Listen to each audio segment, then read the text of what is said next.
you could have heard this episode 48 hours early on our Patreon, patreon.com/indieheadspodcast. By joining us for as low as $1 a month, you'll receive episodes early, gain access to our Discord server, and get yourself an Indie Heads podcast sticker. All of our upcoming episodes will be up on our Patreon 48 hours before it hits our public podcast feeds. But if you're hearing this via our Patreon feed, we want to thank you so much for your support. We especially want to thank all of our Real Ones patrons, including Becca NTN, Georgia Mikowski, James Boss, Marcy Anime, James Beholdup, Delaney Mothman, Josiah Duncan, Jenna, Matt Cameron, Grant in the Back of My Dragula, Javon Clement, Jamie Alward, Teague Christie, Charles, Nicole Rifkin, Tim's Discount Prices, Jay, Rena, Ian, Matthew Taylor, I Like Books, Sarah Moore, Griff, Max Kapazinski, Mark Barry, Cal50, They Know Snapped Away Half My Donger, Chris Wade, Midwest Maxwell, Jake Wald, Grant, Keep Autism Weird, Rob Marino, Max, Dylan, Zach, Gav Variety Freak, and Maze Farms. And if you want to be amongst these names, consider supporting us on Patreon, where if you upgrade to the Real One tier, you'll receive a bonus episode every month on top of other perks. And before we move into the episode, I just want to thank the rest of our Patreon supporters like Jason Daphnis, Kevin Cookman, Chedas, John Hayes, Nato, Robin Parlow, Eric Chow, Josh, Holiday Kirk, Tyrone Shahan, Jay Amjadi, Alexis Davin, Cody Gagan, Barely March, Minka LaFleur, Will Griffin, Corbin Camage, Gavlin, Matthew, Ethan Sapir, Matthew McPherson, Rainey Donaldson, Eleanor Grams, Elizabeth King, Wilford Thrill, Kieros420, Lily, Jacqueline Kadiga, Alec Felder, Talks to Trees, Molly O'Brien, AJ Moser, Matthew Herring, Jack Tickleman, Sarah L., Jeremy Bull, Alex Kirchmanoff, and Derek Pemberton. Anyways, though, enjoy the episode.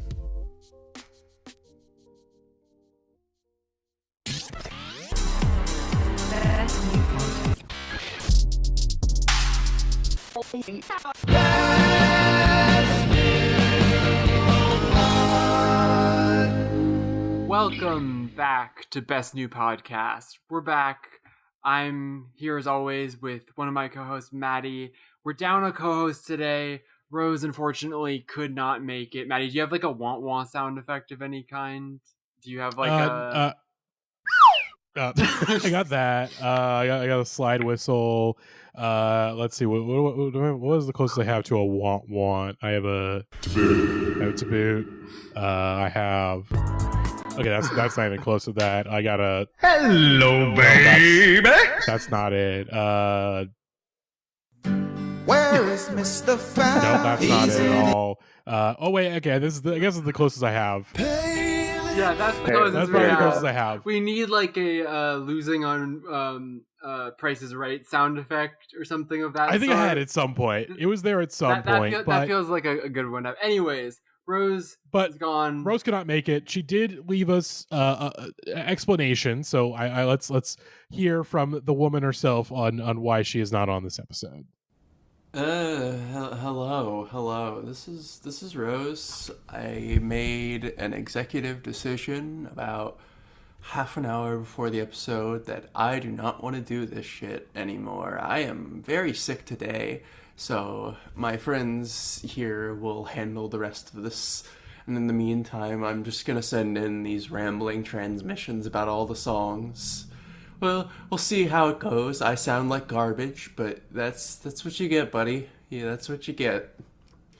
Anyway, yeah, it's not COVID, but still, get vaccinated for COVID, even though the government's not subsidizing that shit anymore. Just get vaccinated for the flu, get vaccinated for whatever. Like, just don't get sick. Getting sick, it sucks. Is it better or worse than the playlist? I don't know. We'll find out in a good couple hours, I figure. Well, there we go. Sick as a dog. Sick as a dog, that Rose. But it's not just me and Jackie on this episode. We are joined by longtime friend of the pod. Last time survived the Branson episode, which is one of our most ambitious and insane and stupid efforts we've ever done on the podcast. Welcome back to the pod, Mr. CanCon himself, Matt Cameron. Thanks. It's weird to be talking about actual music on the show and not bits and a guy named Doodoo Fisher. So it is pace. Very wild. And in case you did not watch the brain, I was gonna say, listen, it was a visual episode. You had to watch that, otherwise it made no sense. Of course, CanCon is our expert. He is our expert. He's our consulting investigator, I would say. He's a consulting investigator on the If Indie you Hits wanted to be podcast. uncharitable, you could say professional doxer, but that's not what we do on this podcast. That would be nice. That would be It's by nice. accident bad. most of the time. Yes. About 3 years ago, we made a joke that AJ Moser, we had your home address, and CanCon could probably find. CanCon would probably find my home. Well, I think. Well, CanCon probably knows my home address because I think I sent you stickers, so you do have my home address. We all have your home address. Yeah, CanCon is the Yes. reason why we have a pretty good idea of where Jay Bigga lives, and it's unfortunately very close to like places I go socially, which just really upsets me.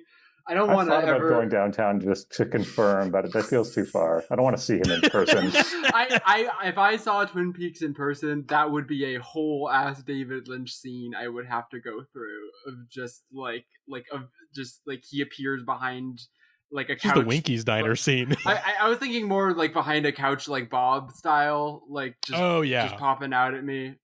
Yeah. Anyways, God. Well, we're not talking Jay Bigga. We're talking good music on this episode, and we have. That's true. And this is our final canonical episode of 2013. Of course, next week we'll have a bonus going through some cuts that we made to the 2013 episodes. That is a bonus, so not quite official, but in terms of the pure curated selection, the best of the best, the worst of the worst, the most interesting to discuss. This is the last one for 2013. As in 2 weeks, we'll start to dive into the year of 2014. But to start off this episode here, I mean, if you had to pick the artist of 2013, like who, when I think of the year 2013, who is the first guy that comes to mind? And for me, it's Drake. It's Hold On, We're Going Home from Drake featuring Majid Jordan.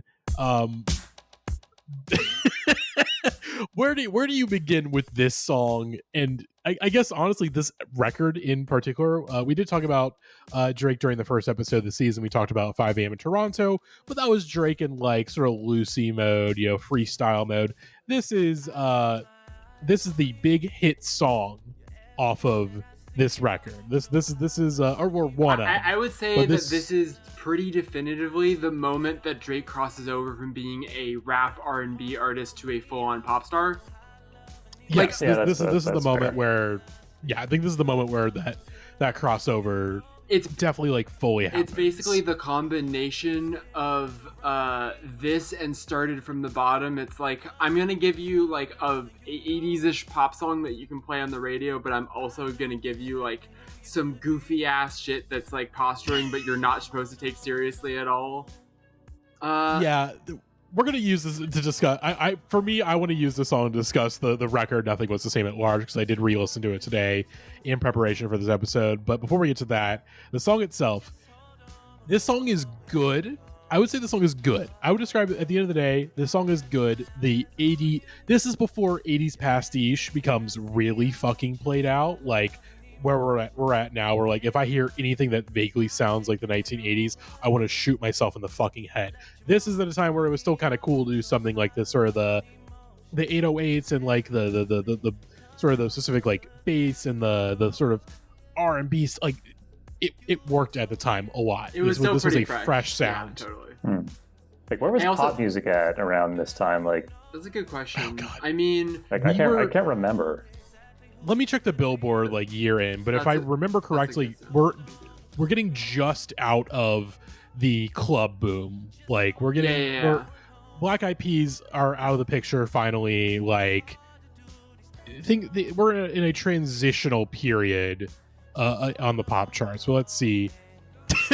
Oh my god! Number one, our number one on the charts. We'll just go through the top 10 really quick of the top 10 songs of 2013 on Billboard. We have Thrift Shop from Macklemore and Ryan Lewis featuring Wands. Yeah, noted Palestine activist Macklemore. That's the thing he's known for now.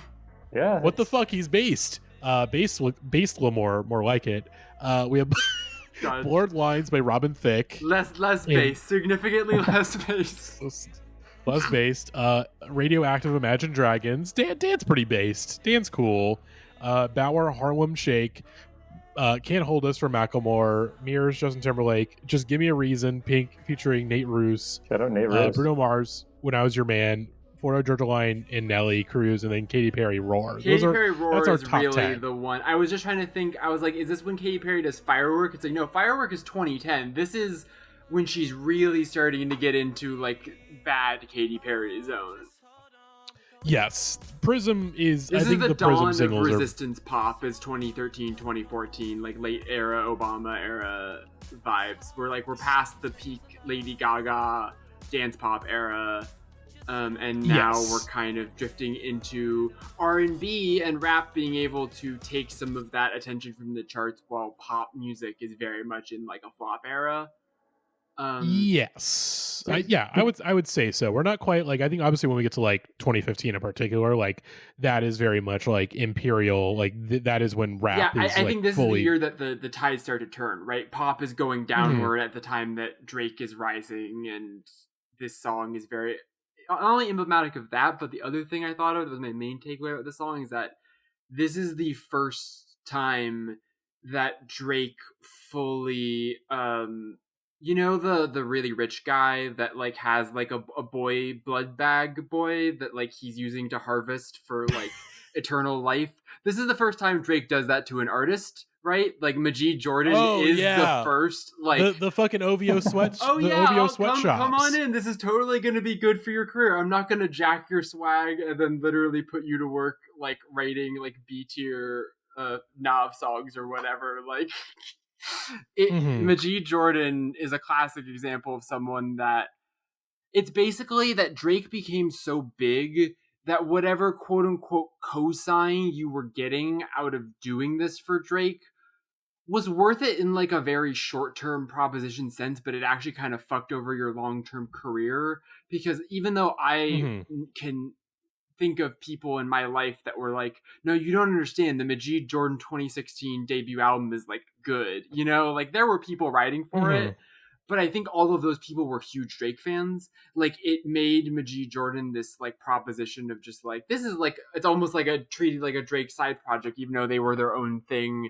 and have since like moved on from that universe and are still making music or whatever. And it's like, yeah, that album probably streamed way better than it would have if they hadn't gotten the Drake feature, and it probably did jumpstart their career. But then you kind of are in a dead end career wise, you know?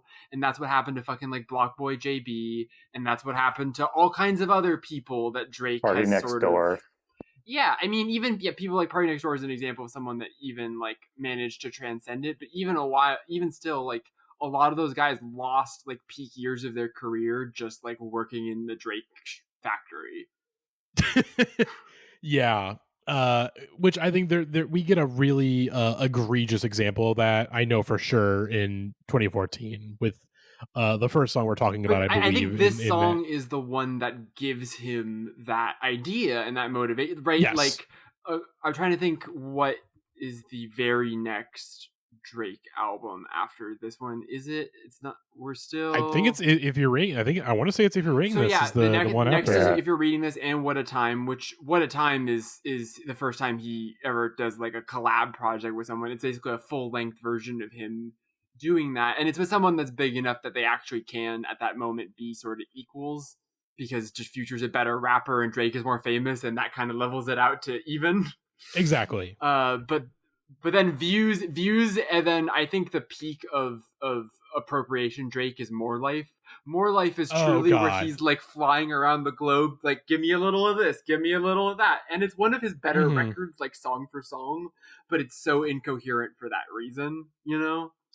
Yeah, and here's the thing, like this sort of like the OVO sweatshop, like basically Drake had attempted that in 2011, right, with Take Care, because the first potential victim of the OVO sweatshop was going to be The Weeknd. He absolutely was trying to groom The Weeknd to be like, hey, I want you to like give me your best ideas for songs. Maybe don't use the word groom, and do that. just so we don't cross the streams too much with the Drake discourse. That is true. It's not that's not an accurate way to describe Drake, just not for those reasons. Exactly. Allegedly. But yeah, like Take Care, like him, he like Nothing Was the Same for my money is the best Drake album, partially because it's the one Drake album where it does feel like it has a strong, cohesive identity throughout the entire runtime. Whereas like Take Care, it's so clear that halfway through making Take Care, he heard House of Balloons, and it blew his it blew his mind. It Yeah. completely rewired the way that he wanted to make records. And so immediately he calls The Weeknd and is like, hey, can you give me some songs for my record? We do not get Marvin's Room if not for him hearing House of Balloons and being like, I want to do that. I want to try to make something like this. And obviously you have Crew Love and a couple other songs on that record that Buried Alive interlude feels very The Weeknd. There's a lot of stuff on that record that feels shot for me over my dead body. Especially the beginning of the record before you get to Headlines and Hell Yeah Fucking Right, which is more the zone that Drake had been in before. Those are more basketball practice songs. Exactly.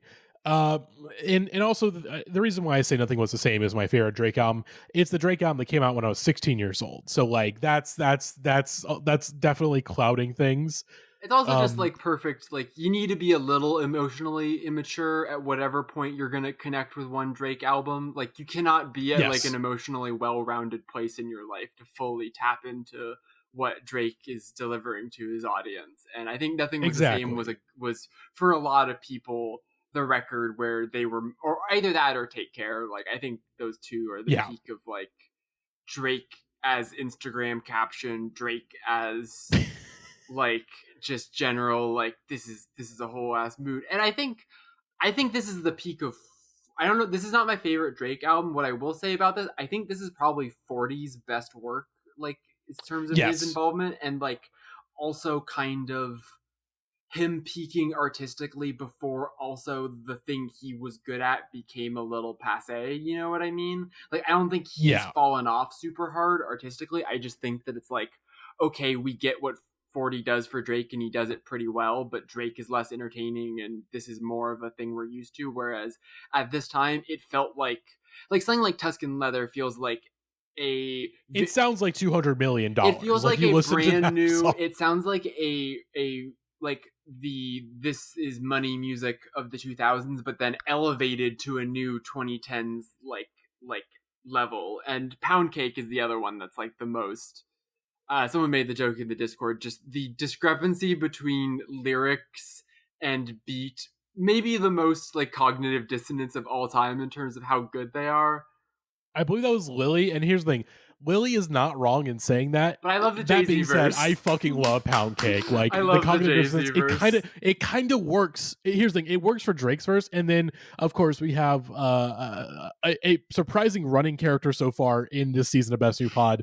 Jay-Z at his most washed. Keeps popping up. I'm telling you, I stand by this take. Think about these examples we're given. The suit and tie verse, the monster verse, the pound cake, carrot cake, pineapple upside down cake. This is the funniest mode Jay-Z exists in. It is so funny when Jay-Z starts listing things. And I think because here's the thing, we have now seen a checked out version of Drake, and that is so much less entertaining than Jay-Z when he's checked the fuck out. That's exactly much less entertaining. Jay-Z verses are so much fun. It really is. Again, there's videos of him we're going in and recording, and he's not trying. He doesn't care. He really doesn't. And I think that it's the difference between someone very talented tossing something off versus Drake. Drake at his best, he's always trying too hard, and it's whether he's trying too hard in an endearing way or he's trying too hard in an upsetting way.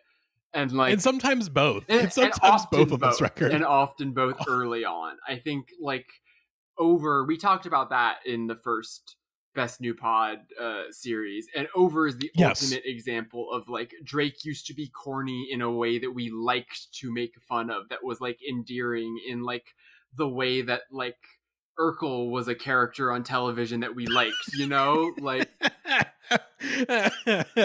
You didn't like him, you didn't want to hang out with him, but you were it's good that we have him as a character in the tapestry. And Nothing Is the Same is kind of when he's no, take me seriously. And that's a little bit where the friction starts to happen. But also at the same time, this is still him in started from the bottom, and 305 to My City and some of the stuff in this feels like it has just a tiny bit of tongue still in cheek, whereas once he's on the fucking CN Tower, there's no tongue in the cheek. It's so serious now. This record, I made a tweet earlier today saying that this record in particular, Nothing the Same, it has some of the most embarrassing confessionals ever committed to like a rap release of this size. yeah. Like, Own It, that is a deeply embarrassing song. That song is embarrassing as fuck, but it's so good. I love that song. Worst Behavior is so I fucking love stupid. Worst. It is It's so good. Worst Just the way he says Worst. worst is the whole song. It's like he's like that's a song. Me saying worst like that, then motherfuckers never love us, and that's basically all he came up with. But here's the thing: the part of the magic of this record is that it has Drake, but it is Drake in a. Yeah. At this point, he is still a human being. You can still look at Drake and be like, "This is a real human boy that I can see his pain. I can see his thought processes. I understand what he is going through at the end of the day. It is deeply embarrassing, but but here's the thing. I was going to say this. The reason why I do connect with Nothing Was the Same. Obviously, it came out when I was 16. And to add on to the comment you made much earlier, Jackie, about like what Drake album you really connect to, it really comes down to when at your life did you feel the most pathetic? Down bad And- is really the key Yes. phrasing of And it. I was a down bad 16-year-old. So of course this album deeply appealed to me. Totally. Like shit, like From Time, my God, like come on. Sometimes a good song at least. From Time's great. And obviously like with this record too, like you do get Drake in confessional mode that does feel like really good and real. Part of it is just like other artists able to rub off their magic on Drake, like Sampha on Too Much. I mean, come on. Like that is, for Sampha, that was literally a star making like feature for him, Yeah, like that totally. put him on the map, and he's able to rub off his magic onto Drake and make Drake a very like compelling figure that maybe you relate to and sympathize with. Also we kind of touched on this last week. We were talking about 2 Chainz a little bit, and this album also has a fucking amazing 2 Chainz verse. I always forget All on Me the bonus is track, on All Me. There's the bonus track for this record. Yeah, it's a classic 2 Chainz verse. We're gonna talk about another record later in this episode that has Big Sean on it. This is kind of Big Sean's peak, unfortunately, because not peak art, just to like he was around a lot, and we weren't yet like clowning him for things we probably should have been clowning him. I mean, people were. I'm not gonna pretend like people were like taking Big Sean seriously, but like we let him hang out at the party for a while, and then eventually we decided to stop doing that as a society. You know what I mean? Yeah, because 2013, there is only 1 year in my life personally where I would have listened to a Big Sean album in full, and that is 2013. I cannot imagine, like, it's crazy to think about, like, oh yeah, like not only did I listen to a Big Dark Sean Sky album, Paradise. I listened to that full ass album, Matty. I hate to break it to you. Yeah. Well, I listened to the one from like 2013 like multiple times. It's not a good record, but yet I listened to it a bunch because I was a fucking rap forum teen, and that's what we were talking about that week. So yeah, it happens. We've talked about it a lot. There's a Big Sean album that came out like 2 weeks ago. Oh, really? Oh, that's right. Oh shit! Yeah, because I think I was floating a rap forum veterans Where Are They Now episode. I want to say that. Holy shit! This album cover. What? Oh, hold on. I gotta check this out now. He is let's see. Heart chakra-ing is the only way I can describe it, with like his chest to the sky. This man has been fucking Jhené Aiko for too long. Is all I can say about that album cover. I look at this album cover and I think of the Kevin Gates like bar that gets posted a lot. I just mixed the something with the ashwagandha. Like I saw this image and I immediately thought of that Kevin Gates bar. I'll put it in the edit so I don't sound like a complete moron. I just mixed the Marco with ashwagandha. Oh my God, this is Jesus Christ. Is he? Let's see. I know he's not on Good Music because I know Kanye dropped him. Yeah, he's just on Def Jam now because Kanye rightfully dropped him from Good Music. I mean, that was the RXK nephew line. You signed Big Sean. Yeah, you signed Big Sean. The whole Good Music made bad music, etc. But I will say, Nothing the Same. Listen to it today. Again, I want to say it holds up. I want to say it's still a great record. But again, like I fully am aware that nostalgia is blinding me, and this was a very important record that came out at the time for me. Although, of course, we were not the only ones that praised this. This was not just teenagers. Like, this got Best New Music. This got 8.6 Best New Music. Yeah. Right? Like, Pitchfork loved this record. You know, like this record is, I think, actually, no, that's not true. I think if you're reading this is the peak of people taking Drake seriously as on a critical level. And I think this album is sort of I think these two albums that come before it are both the people that were taking Drake very seriously at the time, eventually sort of breaking down the walls of everyone else. And then we all agreed to take Drake seriously. And then Views happened immediately after, and we all regretted that decision, essentially. But like, I think this record, it was like really widely praised at the time. It was really commercially successful. And honestly, a lot of it holds up better than you'd think. Like, especially production wise, compared to Take Care 2 years earlier, which does sound more like of its era. Whereas this does kind of feel, it's very, very 2013, but also like the Pound Cake beat could come out today and I would enjoy the fuck out of it, you know? And just going one more back to the Jay-Z verse, I have a theory that I'm crafting recently, which is that like the highest level that like a beat of any kind for either rap music or dance music can get to is if at any point during the song you can just stop having it be a song and just starting listing cities that are in the house. Like if at any point during a song you can just be like, I don't need to have lyrics, I can just say, Detroit, were we in the house today or whatever. Like, and the Jay-Z Pound Cake / Monster thing is he's just like, this beat is so good, I can just list different types of cake over it and you will enjoy it. And he was right, he was correct, and I think you gotta tip your hat to 40 for that one. And that theory gets obviously ultimately tested when, of course, the famous Childish Gambino freestyle over that beat, where like for half of it he's just like talking, and it sounds amazing because it's also fucking like, Pound Cake. Yeah, I think that's my favorite clearly rehearsed and planned out radio freestyle of all time. You know, like it's a freestyle where you can tell he came up with the whole start talking in the middle of it thing and practiced it. Oh, 100%.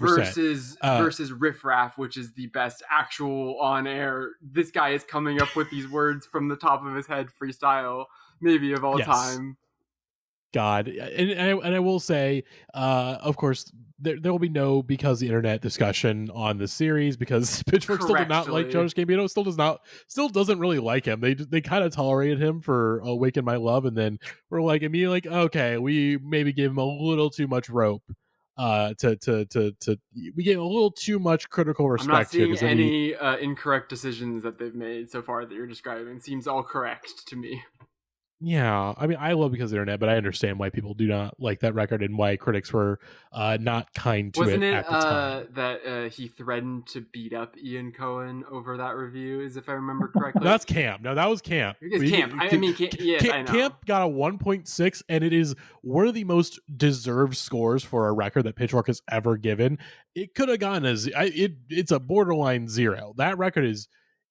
because the internet is a miracle of a record for a variety of reasons, but one, it's like this is the album he put out after Camp. Yeah, like, the Camp 1.6 is about as close to a monkey pissing in its own mouth as an actual Pitchfork review gets. You know, like that at no point turns it into a bit.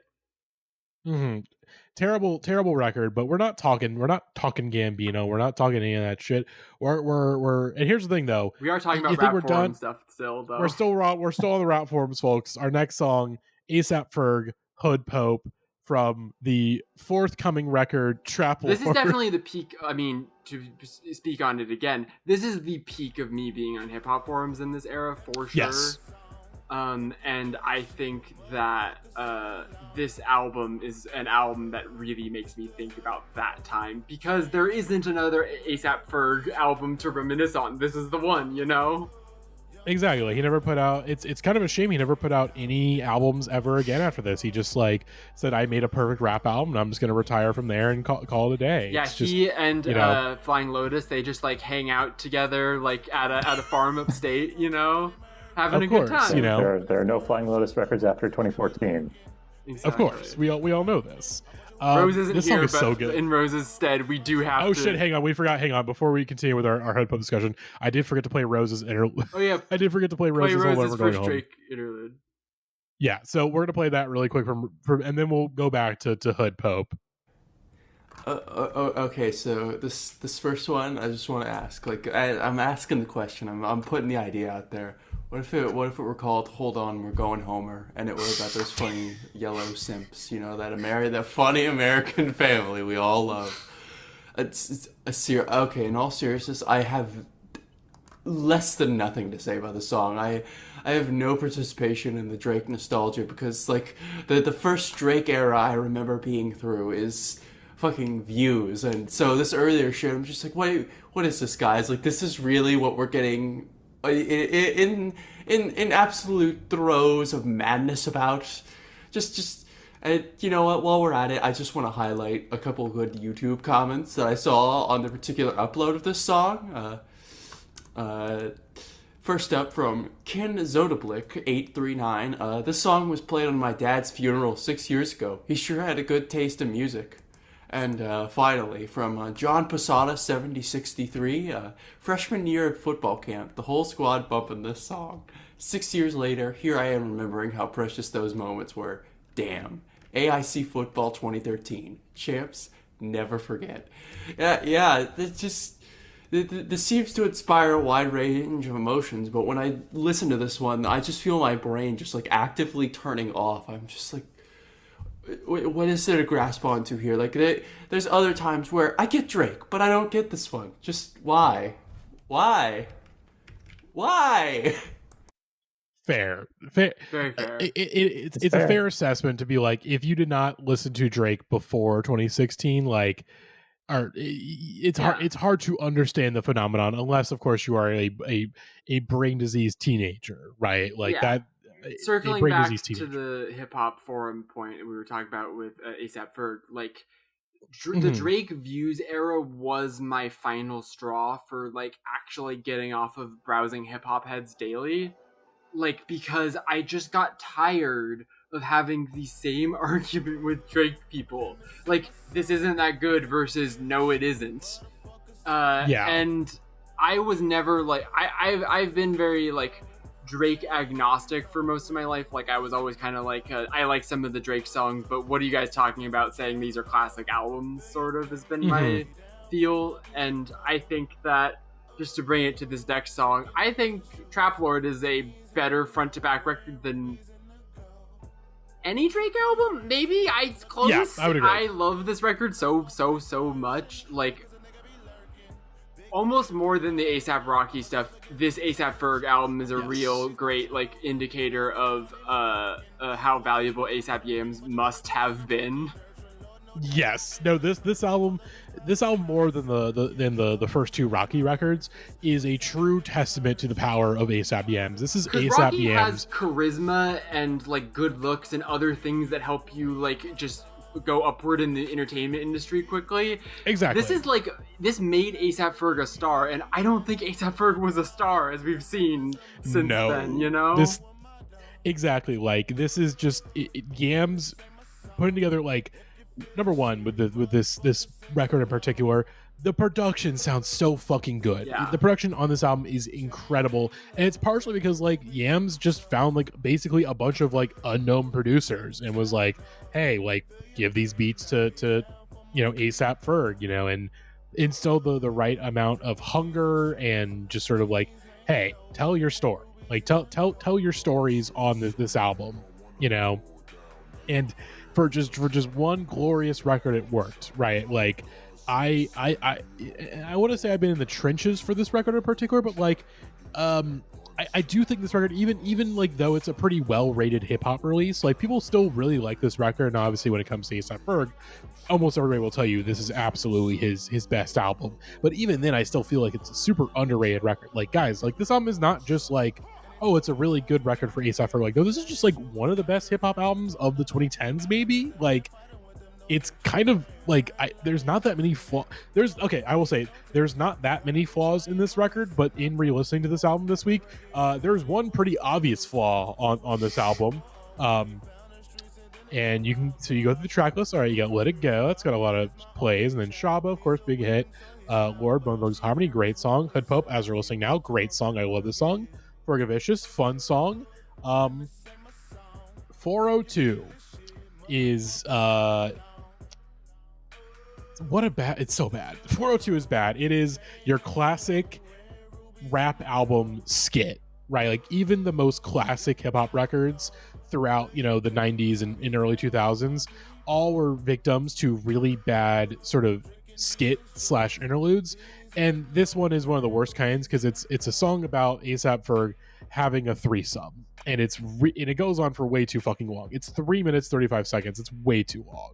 Yeah, the thing is, we put up with that stuff when you're like Biggie, like don't be ASAP Ferg and put 3 minutes of you fucking on your album.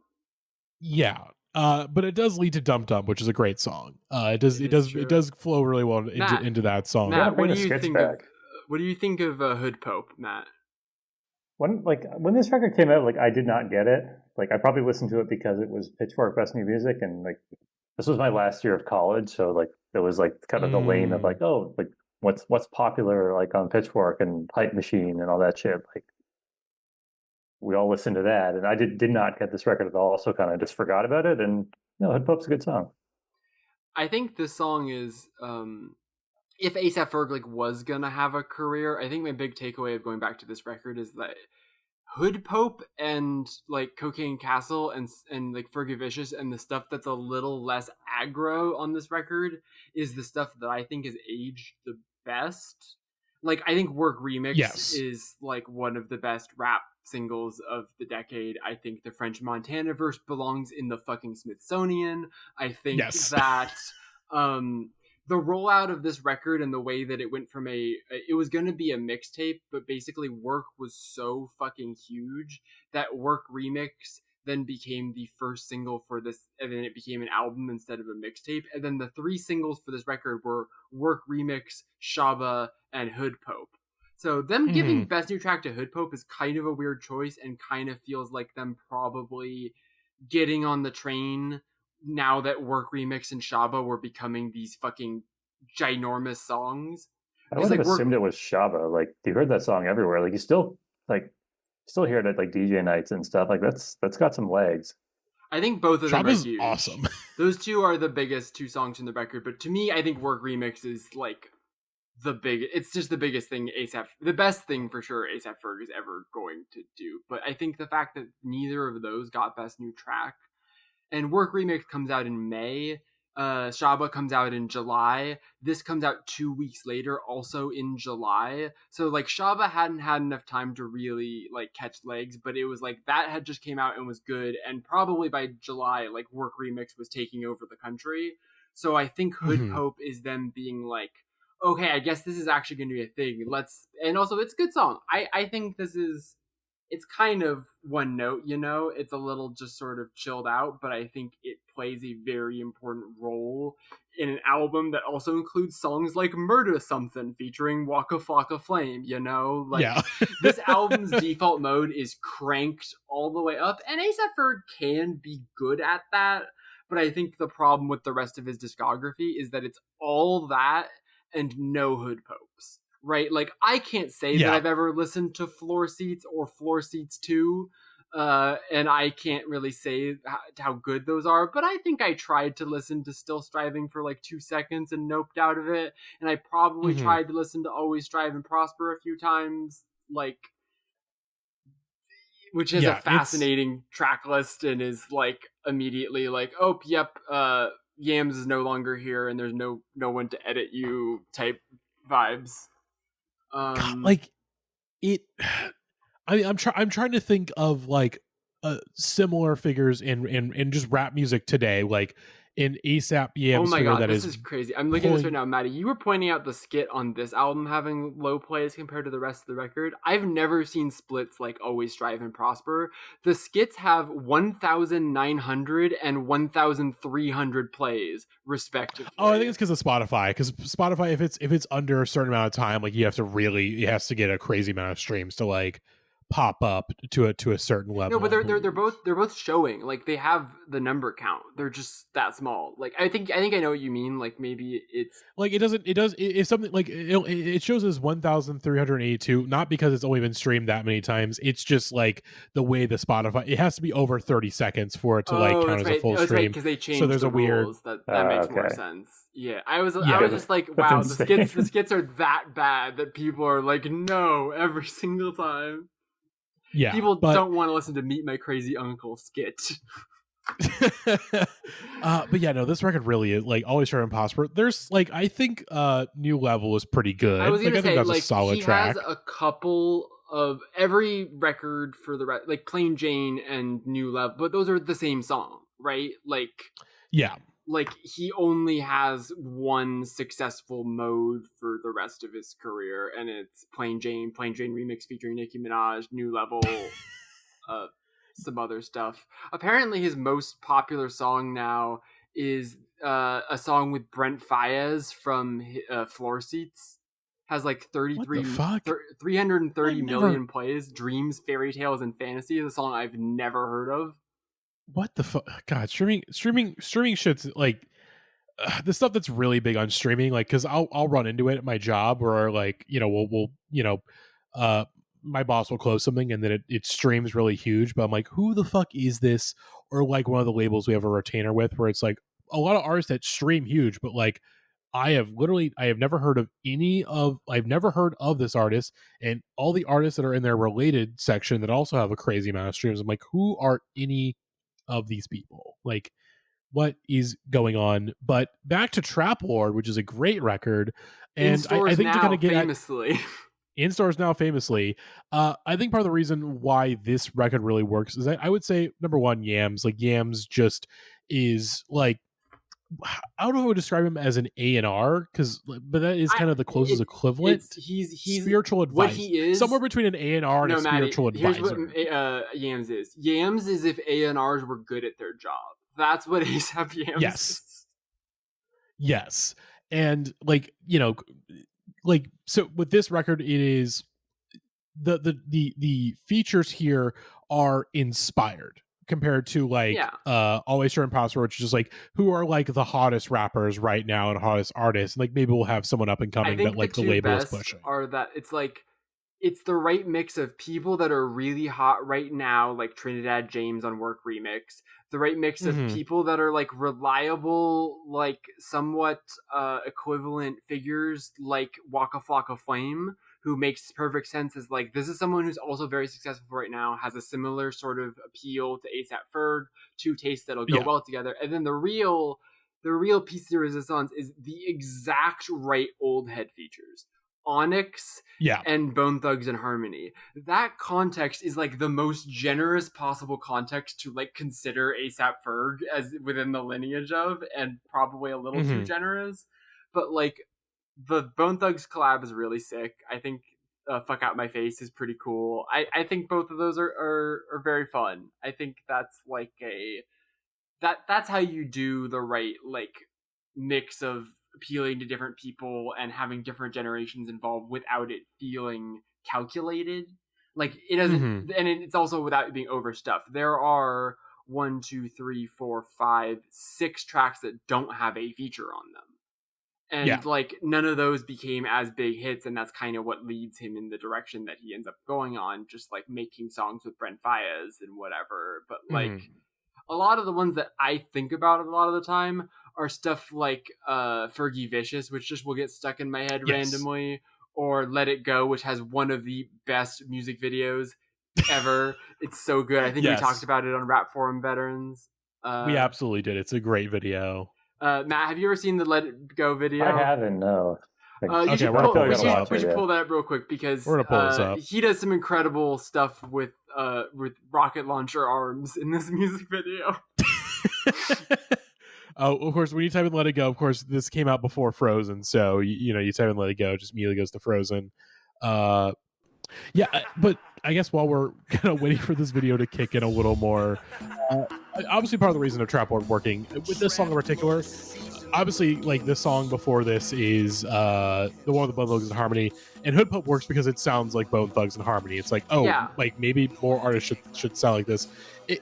Trap Lord, it's such a it could be a record that's just all bangers and that'd be it, but it does have a surprising level of heart, melodic to it. But spooky is the vibe. Yes, it's just like, oh, like at this time I am listening to like a real person, like, and all their sort of multifacetedness. Oh my God, obviously, There we There we go. go. Of course, he's rocking the. Is he wearing like a Carhartt jacket right He now? has a Like it, Carhartt yeah. jacket with arms that are like down to his feet because they shoot rockets. Yes. God. And of course, we heard the Yams intro, which is one of the greatest all-time intro. Obviously, he has the outro also on this song that is incredible. Yeah, for being as good as he is at his actual job of like working with rappers, he was also even better at just talking and saying things and putting words. One of our finest posters of all time. In a sequence. Yeah, I mean, Yams, one of our finest tweeters of all time. Like, when I consider my pantheon of the greatest tweeters of all time, it's like Drill and Yams. There are so many Yams posts that I think about constantly. In the club, asking shorties if they want to collaborate on a think piece with me, all-timer. Getting my dick sucked to Randy Orton theme song, and then immediately posting a YouTube link to the Randy Orton theme song afterwards. Just 10 out of 10. Perfect break. Oh, here we go. The horrible green screen effects. So my. Oh, Matt, you work in visual I effects, do, yeah. right? So I'm fascinated right now. they spent some money here. I don't know You're where. gonna take Yeah. this back to your coworkers tomorrow and be like, I think we should try some of this stuff. I think this would be great. Yeah, not to dox myself, but one of my bosses. Remember that Rise Against Hero of War that Gavin's obsessed with? Oh my god. Oh my god. One of my bosses like directed that video, so like I'm That just that rules. Incredible, incredible lore. Yeah. Gavin's gonna Oh my love God. that. I think I mentioned it before, but This is. I also think this video is a good chance to just talk about the fact that in addition to having kind of 3 perfect singles, the videos for Trap Lord were so good. Particularly the Work remix video, which is just French Montana rapping his verse in front of a basketball court full of people, which is the exact right setting French Montana should be rapping that verse. That's like where it belongs. And then Yes. also you have Shabo, which is like a very good we've got girls shaking their asses and we've got a mansion rap video. It's like the platonic Yeah, it's ideal of that kind of a cliched rap video. It's like we got this like mansion golf resort for like It a actually day. looks We're really going to. good. Like the Shaba video is well directed. I gotta say. Shaba's a great video, and this is hilarious. This is a loving tribute to like 80s Orion action movies, your Terminators and your 80s sci-fi. It's goofy as hell. All right, it's we so should move on. goofy. We're Yeah. birthday signing once again. We do this every episode at this point. It's a tradition. Yeah. But here's the thing. To be fair, there is some song. There's like, what the fuck do we have to say about like Perfect Pussy? But we're not at Perfect Pussy yet. Our next song. Actually, before we get to our next song, let's go to Hood. Let's hear Rose's thoughts on Hood Pope to end off. Oh. I cannot speak to the ASAP phenomenon. You know, I've already mentioned many times I have no personal connection to this like you guys do. I am not a rap forum veteran, as it were, but this one coming immediately after the Drake song, it's just like a breath of fresh air. It's just like, oh my god, somebody with actual fucking presence. Like, yes, thank you. What more can you ask for from this one? Truly, like it just seems like these guys kind of collapsed the moment Yams died. That's what I've gathered from journal discussions, and you know. Yams, my only impression of Yams is that tweet of his that goes, underneath the pressure, I feel more scrutiny. And what do? Buy more gluten-free. He was so right about that one. And you know, A$AP Ferg, he was making some points here too. Pretty good tune. What can I say? It's, yeah, good times. I hope you all enjoyed this one, because I'm gonna feel real weird if I'm the one motherfucker praising this one. I assume Matty's got my back, because I know Matty likes this album. Doesn't he? Yeah, I love this I album. was going to lose my mind if that was if the Rose brought up reverse. the dick-sucking Randy Orton theme song tweet. We were so close. Yeah, if it had been the Think Pieces tweet, I'd be like, okay, that's one of his most famous ones. But you went with different deep Yams pulls. I'm struggling to come up with a good Yams pull off the top of my head. However, I will say that I was totally prepared for Rose to not like that song, and I was going to be like, it's fine. But I'm glad that we've had a control to this experiment. We had someone that was separate from the rest of us, and we're not just being nostalgic about A$AP Ferg. This is a pretty good song. Yeah, like again, the being 16 years old when this came out obviously does cloud things pretty heavily, but like again, this record's great, guys. It's really a great rap record. But moving on to something completely different from ASAP Ferg, our next track, Courtney Barnett, Avant Gardener, the beginning of the very the noticeable but fairly short-lived Courtney Barnett Imperial period. Yes. Where for a couple years there it was like, oh, she's going to be the big new thing in indie music, and she's still very big, of course, but you know, it didn't really, you know, it didn't fully play out that way. I think she didn't fully stick around the way that people were expecting her to. This was like the big wave of like her and Kurt Vile and War on Drugs, kind of like slacker stoner guitar shit. But it's great. But like, why then? That's a good question. Yeah, I think part of it, like, this is 2013.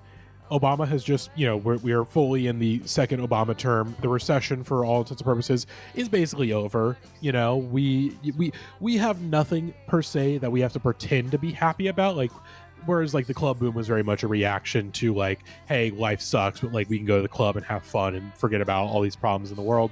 Whereas like, okay, we are aware that like things in the world there's problems, but like it's kind of similar in a way to the 90s, where it's not quite the end of the end of history like people thought the end of the 90s were, but at this time it kind of felt like, okay, well things we're finally at a level of normalcy, right? Like we're kind of done with Iraq.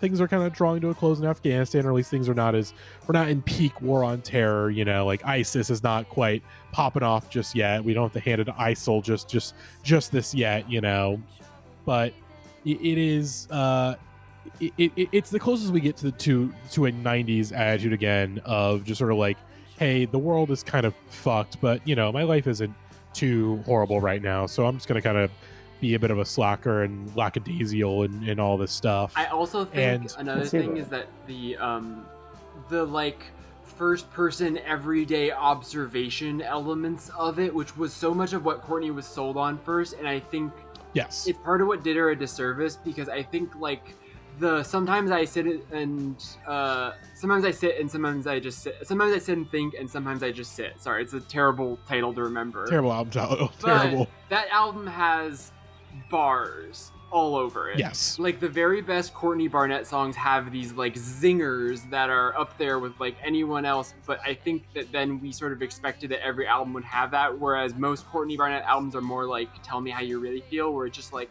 some good tunes. That's kind of it, you know? Like, and there's nothing wrong with that. Like, I think Kurt Vile and Courtney Barnett are both like, it totally makes sense that they collabed eventually. They're very much like, not to be gender essentialist about it, but Kurt Vile for women, etc.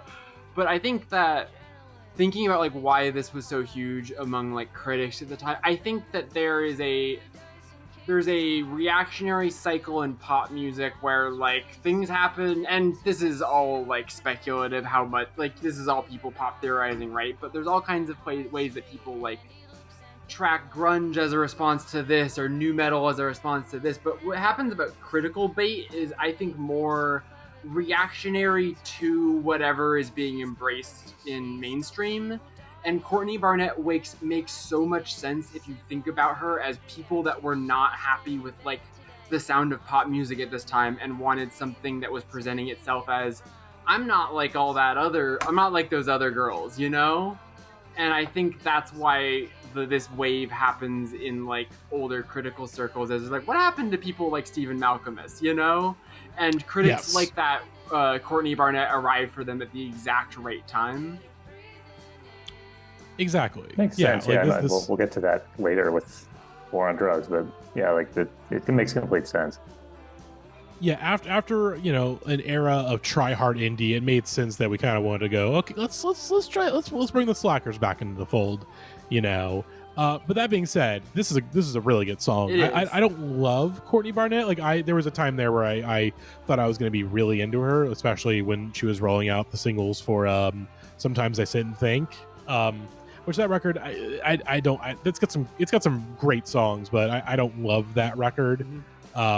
I was a bit in the minority It's of being top like, heavy. It's like the songs on Yes. it that are good are so good, but those songs, there's like 5 of them, and that album has more than 5 songs. Exactly.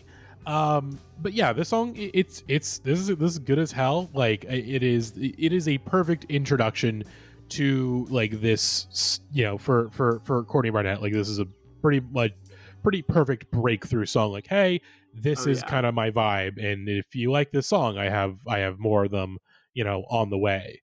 And also, of course, we talked about the stream of consciousness, and of course, like that starts to become more of a lyrical motif Yeah. where like Courtney kind of kicks it off a little bit, and then obviously Mark Kozilek, may he rest in piss, still alive, but I hope he's resting in piss as we speak, obviously takes that to a whole different level with Benji, really kind of Yeah. putting that at the time as far as we thought it can go. And then of course Phil Elverum, with his records in the late 2010s. You can draw a line from this to Mark Kozilek to Phoebe Bridgers to the sort of like industrialization of like witty insight pop, Exactly. And so this is to say that Courtney Barnett is the reason why Gracie Abrams exists, and I think we need to. we can't blame her. I mean, I'm we just can blame kidding. Australia for a lot of stuff, but we can't. That's JJ Abrams' fault more than anyone else's for encouraging her. But True. let's also one last thing before we move on to this song.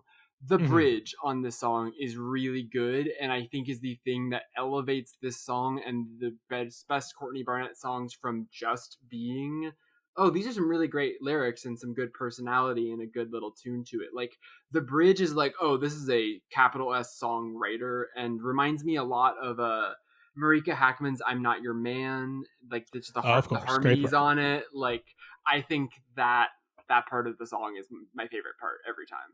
Really good. But Matt, did you have any extra thoughts on this song, or do we want to kick it to Rose? Great song. I got no notes. All right, let's hear what Rose had to say about Avant Gardener. Courtney Barnett, Avant Gardener. Wow. It's just you really hear a song and you think, huh, yeah, this is certainly this era. Courtney Barnett has been a phenomenon that I feel like you're always kind of taken aback when you see how popular she is, because she's just like, she's fine. Like, she has not made an album that I have like thought about for more than maybe 5 seconds total in the last, oh god, we're approaching near a decade now since Sometimes I Think and Sometimes I Just Sit, and that was the last time I think I could care at all.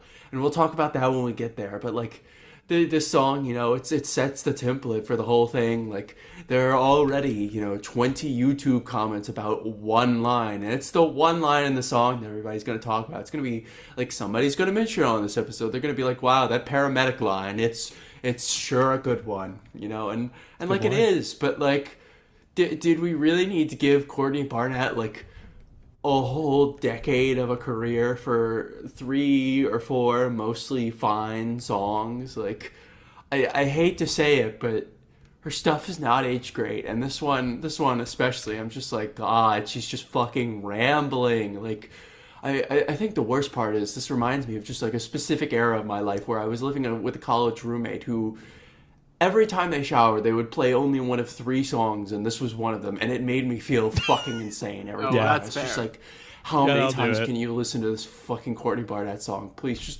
just kill me. Like, it's horrible. Like, I think I've lost my tolerance for this somehow, despite being a relative enjoyer of her before. But like, now the tolerance is over. It's over. It's so over, dude.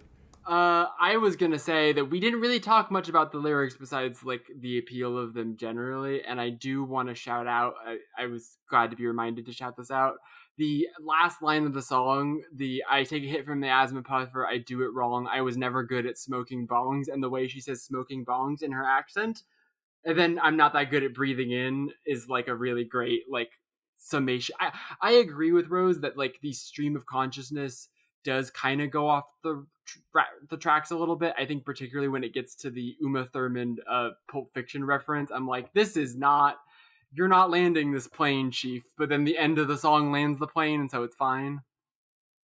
Yeah, it's kind of like in Flight when Denzel turns the plane upside down. You're like, I don't know about this one, Denzel, and then he lands the plane, and you're like, okay, Yeah. you know. But yeah, good song. But obviously, I completely understand Rose's take on this. But let's move on. So here's the thing. I did say at the top of this episode that when I think of the year 2013, the artist that I think of first is Drake.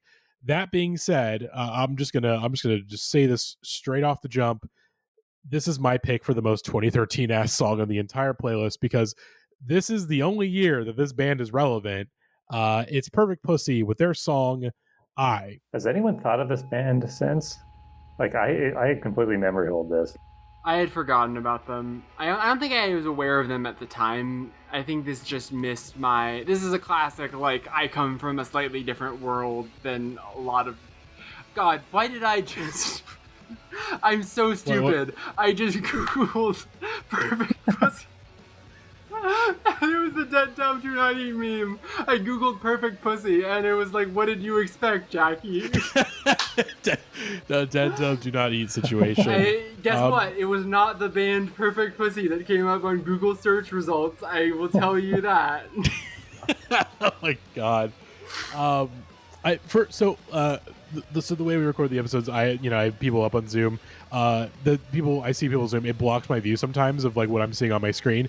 And for a second, it was blocking the monthly listeners of Perfect Pussy. And for a brief second, I thought, does Perfect Pussy have 2.8 million monthly listeners? When the fuck did this happen? But they only have 2,000, so it's okay. That being said, despite some of the shit I talked about initially, I do like the song. It's a pretty good noise rock track. It's a good song. It's just like, what's the point of it? I don't know. Like, yeah. Where are we going with this? And I guess nowhere because they put like one album out and that was it. One of the members of this band ended up forming Empath. So they're still around. Oh, I hear that. I hear that completely in this. Yeah, it makes sense. That would be Meredith Graves, who is the vocalist on this, is in Empath. Wait, really? No. Wait, no. I think was started. It's got to be somebody else. Because it says she became an anchor for MTV News. Koloski is in Empath. The drummer, that's right. Sorry. Yeah, the drummer. That makes more sense. Mm-hmm. But yeah, we I think I joked about this last week. It is very funny to start a punk band and then like offshoot that into being like an MTV VJ and then like heading up like the Kickstarter music stuff. Like I'm not sure what she's up to these days. I have to check in on Meredith Graves. But again, this was a band that Pitchfork was trying their fucking best to make happen. They tried so goddamn hard. 3 best new tracks and a best new music is crazy. Yes, and for a band that at the end of the day, like pretty much like almost as soon as that album dropped, like they broke up. Like after 2015, this band does not exist anymore. Like it's kind of insane.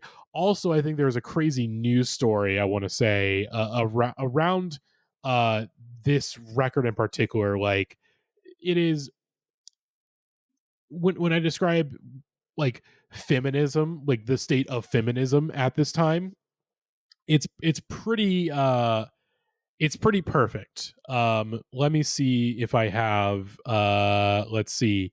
Oh, here we go. The headline: Perfect Pussy release vinyl LPs containing singer Meredith Graves' blood. Stealing the idea from Kiss. It's like, of course, that's a Kiss thing. Yeah, so like that is, and I think obviously the band is called Perfect Pussy. We put blood in the vinyl. I think you can draw conclusions there. Obviously, I don't think it's that, but like those are the conclusions that I drew. Also, it's sold out. The pressing sold out. I think fucking that freaks. So I was thinking about this band name in relation to obviously the band name to relate this to, which is Mannequin Pussy, a similar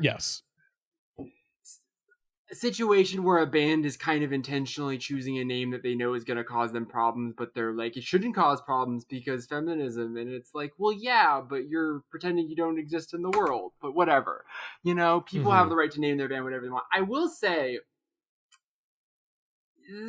call it internalized misogyny. I think Perfect Pussy is a better band name.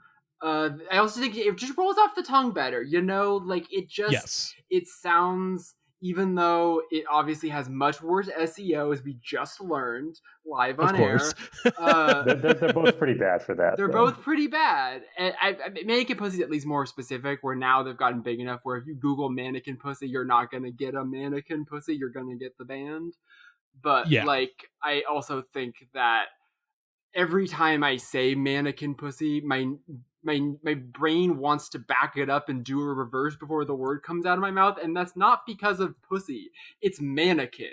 That's the word that, like, halts the whole sentence. And it doesn't hurt that like these bands they make very similar sounding music. Like they are both like noisy punk. I think bands. Mannequin Pussy's a better band. I think that also. Well, Mannequin Pussy stuck around, so That's also true. There you go. God, we'll kind of we've discussed this in the Discord and kind of at large, but like my God, like it like something getting an 8.6 best new music now, like like a record gets an 8.6 best new music, that immediately makes those like, wow, this is like that's a crazy high score for Pitchfork to give these days. Like, yeah, it's rare something gets over an 8.5. I will say, as much as I like loathe how like stingy they are sometimes about best new music these days, I also think that like it does kind of make it more of a big deal, whereas a lot of the time in this era, there would be a thing that gets Pitchfork Best New Music, and it would be received by people, it would help it, but it would be received as like, this is some Pitchfork shit, you know? Yeah. Like, it wouldn't have the same weight as, like, we're really getting behind this, because there were more, like, times where Pitchfork would be willing to push something uphill, whereas now they kind of need some amount of consensus in order to, like, go far enough to really do that, you know?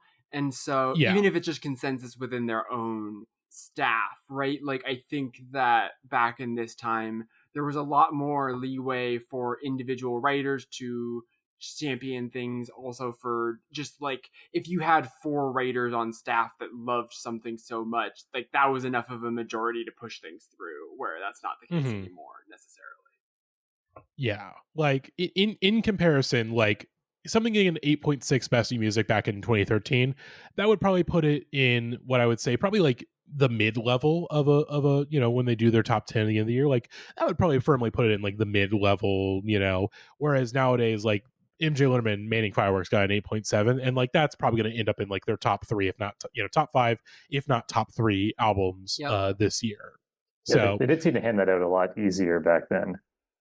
Yeah, and I think part of it was just like, one, you have at the end of the day, Schreiber reigns supreme at Pitchfork. He, you know, very much like, hey, if I'm into this record and another writer's into this record, like let's just fucking go for it, you know. Whereas nowadays, you know, they're pulling their punches. They're trying to be a little more careful. Like they don't want to have a situation where like, oh shit, you know, this didn't age very well or yada yada. Where it's like, you know, for me, obviously, even as I'm entering my old age of 27 years old, and I'm a little less passionate about the records I'm really like the new records I'm into, you know, like obviously around this time, you know, in the late 2010s, like if I loved a record, I really went to bat for it. Like I was very exaggerating about it. Whereas now I'm pulling my punches a little bit. I'm a little less like, okay, we don't need to go too crazy about it. But like, you know, I miss that. I do miss this era where like, hey, like someone could just really go to bat really, really strong for a record, you know, and even if they were seen as like, okay, it's a little crazy, it's a little ridiculous, but like it's something, it's a passion. I agree. You know, I think for the most part, Pitchfork going out on a limb was like a positive thing, and it's something I think we appreciate more now than we probably did at the time. I will say,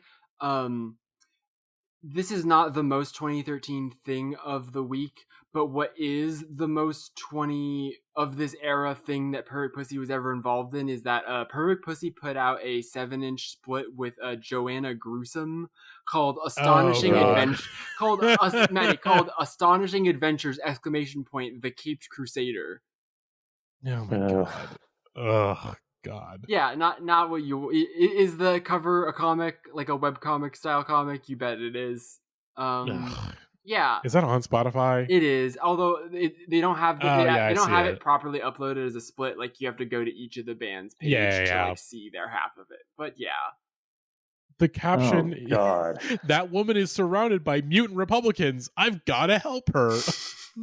This is what I'm saying. Like, I don't want to be mean to them because this song is good. Like, this song is fine. It's not great. They also have a split with what's it called? Joanna Gruesome also have a split with Trust Fund, which is a better band from England. But let's move on.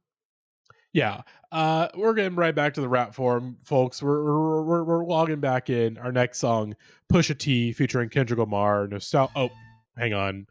Sorry, Rose. I'm so sorry. Let's hear what Rose thought about I really quick. Perfect pussy. I assume everyone has already joined in like an angelic chorus of repeating the merges without signaling tweet, but yeah, merges without signaling. This is perfectly fine. This is the most like just, you know, like gentleman's six of a song you could give. They do rock, but like Pitchfork has given so many bands exactly like this, including ones that are arguably much better. Plenty of attention. It's just like at a certain point you gotta ask like, why? Like, what's the deal with this? We gotta get over the idea that women can rock, okay? Like they do, we do, but like we're not going around praising screaming females every day like we should. We should be doing a lot of things, but that we aren't. Fair take. Yeah, sorry, we should have invoked the Bog Crusher tweet. Listening to female band against best new music. Shotty's on squad mode and they can let it rock. Merges without signaling. I mean, that's a load bearing post if there ever is one. Speaking of load bearing things, Nosetalgia. Oh God. Nosetalgia. Let's get back into it. This song is so fucking good. It's just like, oh my God. I believe this is a Kanye production, right? Yep. Kanye is all over this record. I mean, there's like one or two songs that he's not credited on, but like most of the best beats on here are Kanye related. I think this is Kanye No ID, I think, if I'm remembering correctly.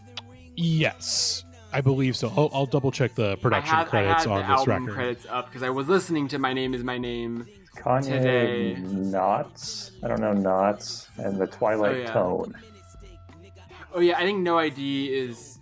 That's Who Does a Pain with Future, which is a really good song. Underrated song, IMO. I like My Name Is My Name a lot.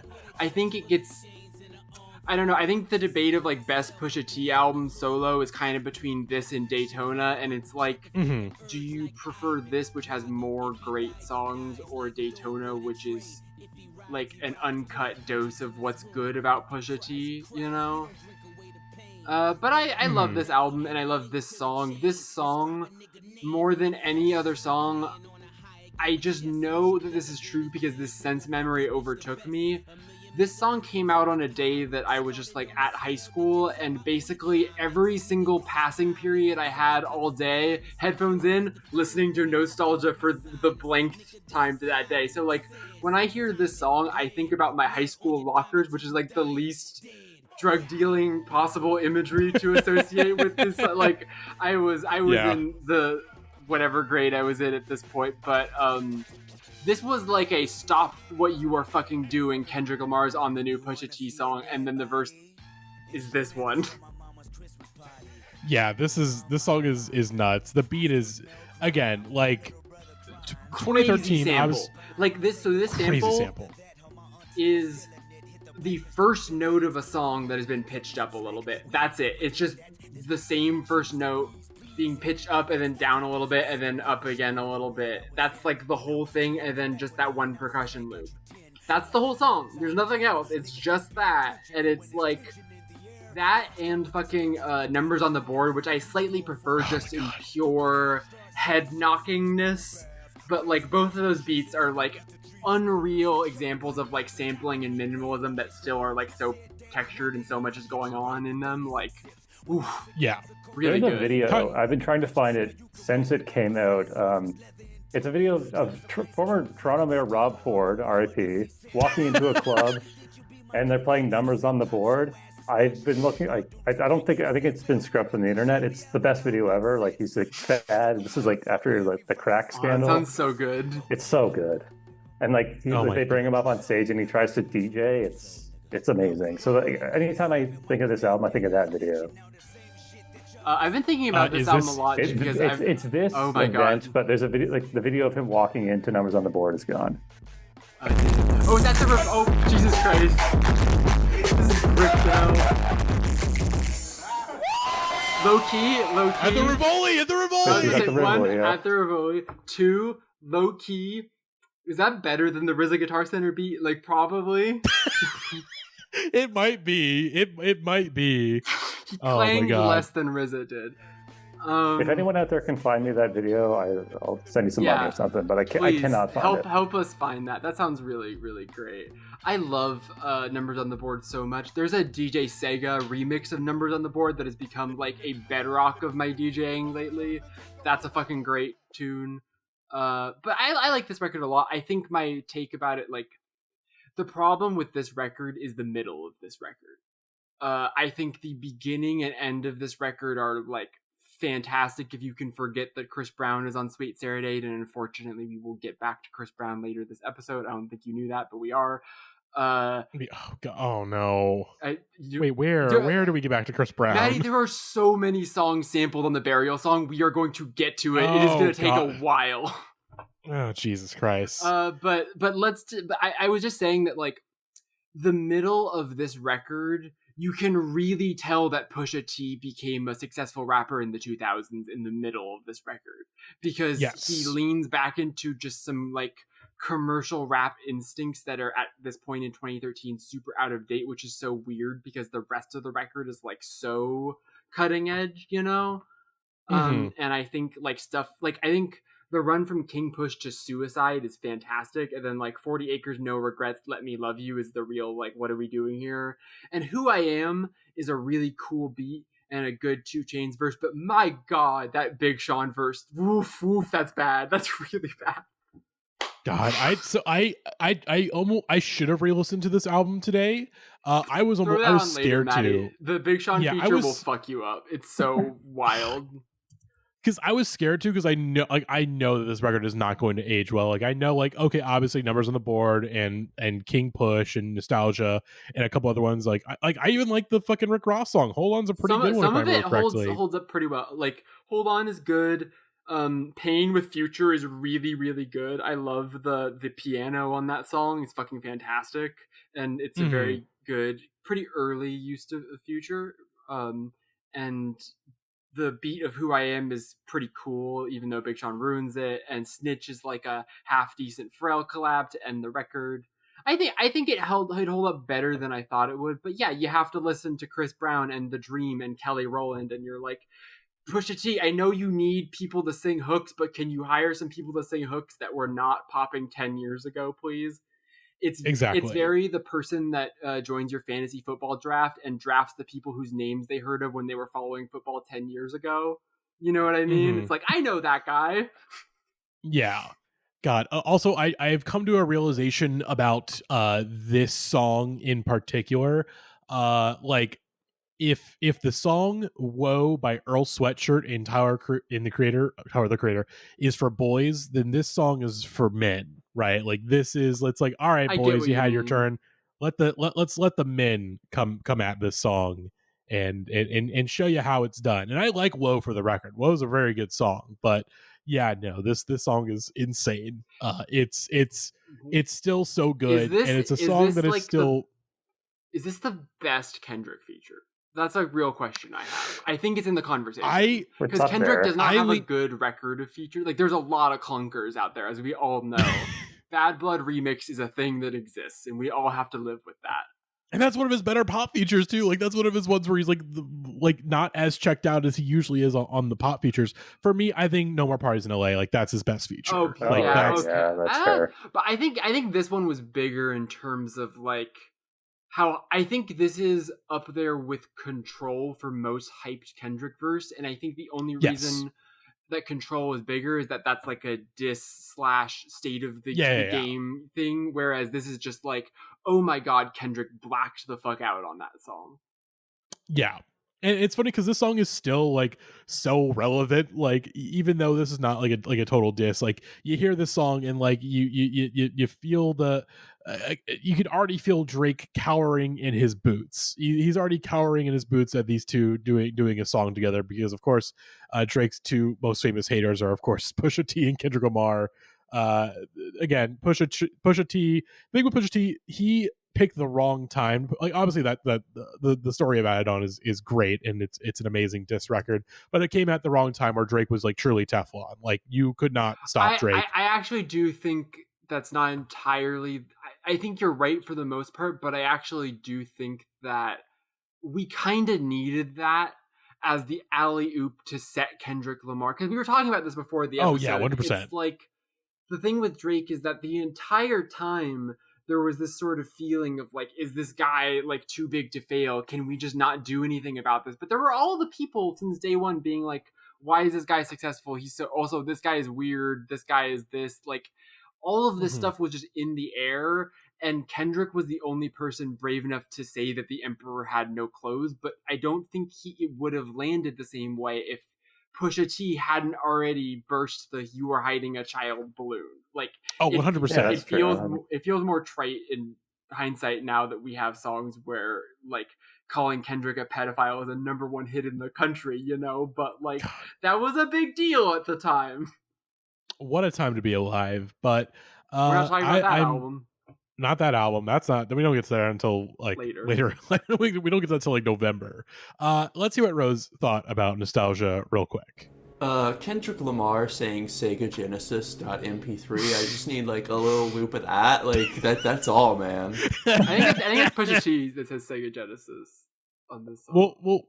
I'll re-listen and I'll splice it out for Rose. I did just want to say real quickly, just to close the loop on awful Big Sean verses. The Big Sean verse on this record is the one that starts with "Pretty girls, my reputation, one in my arm, that's decoration. Get into it, no hesitation. To fuck with me, you need a reservation." Brother. Also, but actually, no. The best part is the end of the verse is. I forgot about it. I was listening to this earlier today, cracking up. Bitch, I'm feeling like a grown-ass little boy. Bitch, I'm feeling like a grown-ass little boy because I still love to get pampered. Oh my god. Jeez, why did we let him stick around for so long? Goo goo gaga ass bars. Oh my god. Let's move on. Again, another 180 of sorts. We move on to David Bowie with "Love Is Lost." Hello, Steve Reich remix from James Murphy. Actually, did I say the full name of the track? I don't think I did. That was right. Hello, Steve Reich mix by James Murphy for the DFA. So this is a remix from the track from The Next Day, and this is 10 minutes and 25 seconds long, and good. It's good. It justifies its length. It's good. I'd forgotten all about The Next Day until this. Like I was thinking, like, was this on Black Star? Like, it seems too early. And then I remember, The Next Day was this year. Like, Black Star just like blocked everything else out. Oh yeah, 100%. Because like, The Next Day was the comeback record at the time, and I do think this remix in particular, like, it is the transition point between The Next Day into Black Star, because I think famously James Murphy was supposed to be way more involved in Black Star, but I think he was starting to put the pieces together of the LCD Sound System reunion, so he couldn't be all that involved. But you hear this, and you Bowie's like, okay, something is unlocked in my brain. I kind of have to like start exploring that on what I do next. And we've talked about some really long songs so far in this, sort of recent run of Best New Pod. And James Murphy, again, when you're in a make a long song competition and your opponent is James Murphy, like, the James Murphy, famously, even he himself would say this, famously one of the biggest cunts in music ever. True. Huge cunt. Almost everybody that has had to deal with him on a personal level is like, that man is a cunt. But goddamn, does he know how to make a fucking song? And not only that, a song that can go out that can go on for a long time, and you're not gonna complain. You're gonna be like, I want this to the grooves and what he does, I want to live in that for as long as possible. And this is a great example of it. I had not heard this, so I was like, I got on the Black Star train, but I don't think I was really tapped into the next day, and I think this was also pre me getting obsessed with LCD. So I think this just sort of fully zoomed over the head, had never heard it, listened to it for the first time, really like it, obviously. It's pretty great.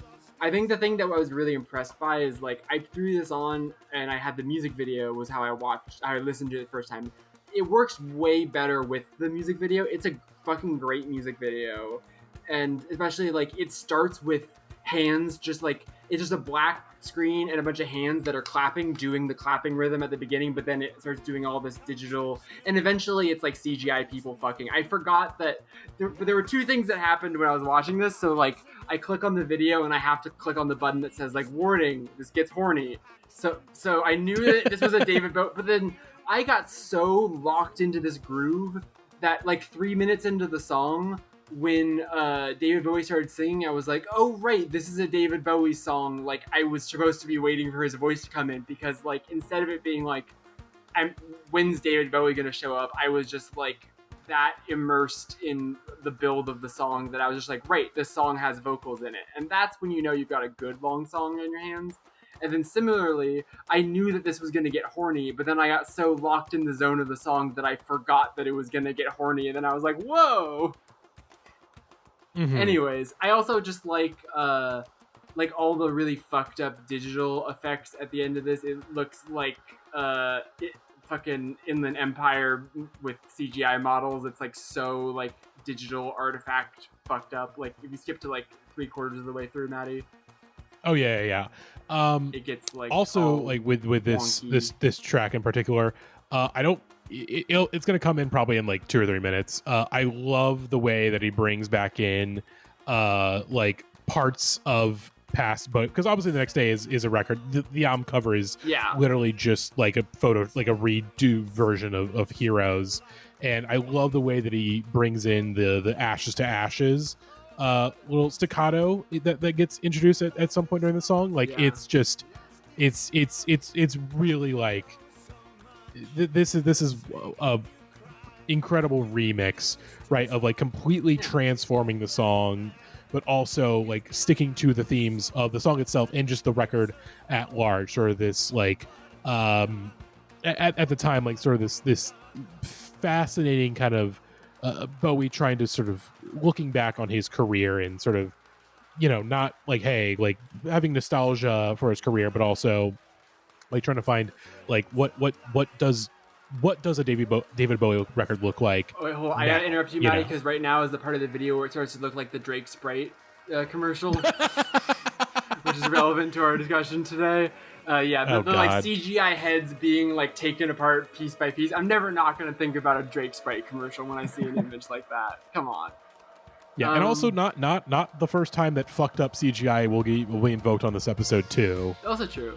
I think that this song is like the exact goodness of what James Murphy can offer. Is it's not original per se. Like the whole thing is like he's literally saying "Hello, Steve Reich" mix because he's like, hey, I'm not doing my usual James Murphy stick. Like he's not copying his own homework, but he's always copying someone's homework. And most good musicians do that, but few people have simultaneously been more open and more neurotically self-conscious about it as much as James Murphy is. And I think this is like, I think the thing I really liked about it was that this synth line and a lot of the electronic elements don't just feel like default LCD stuff.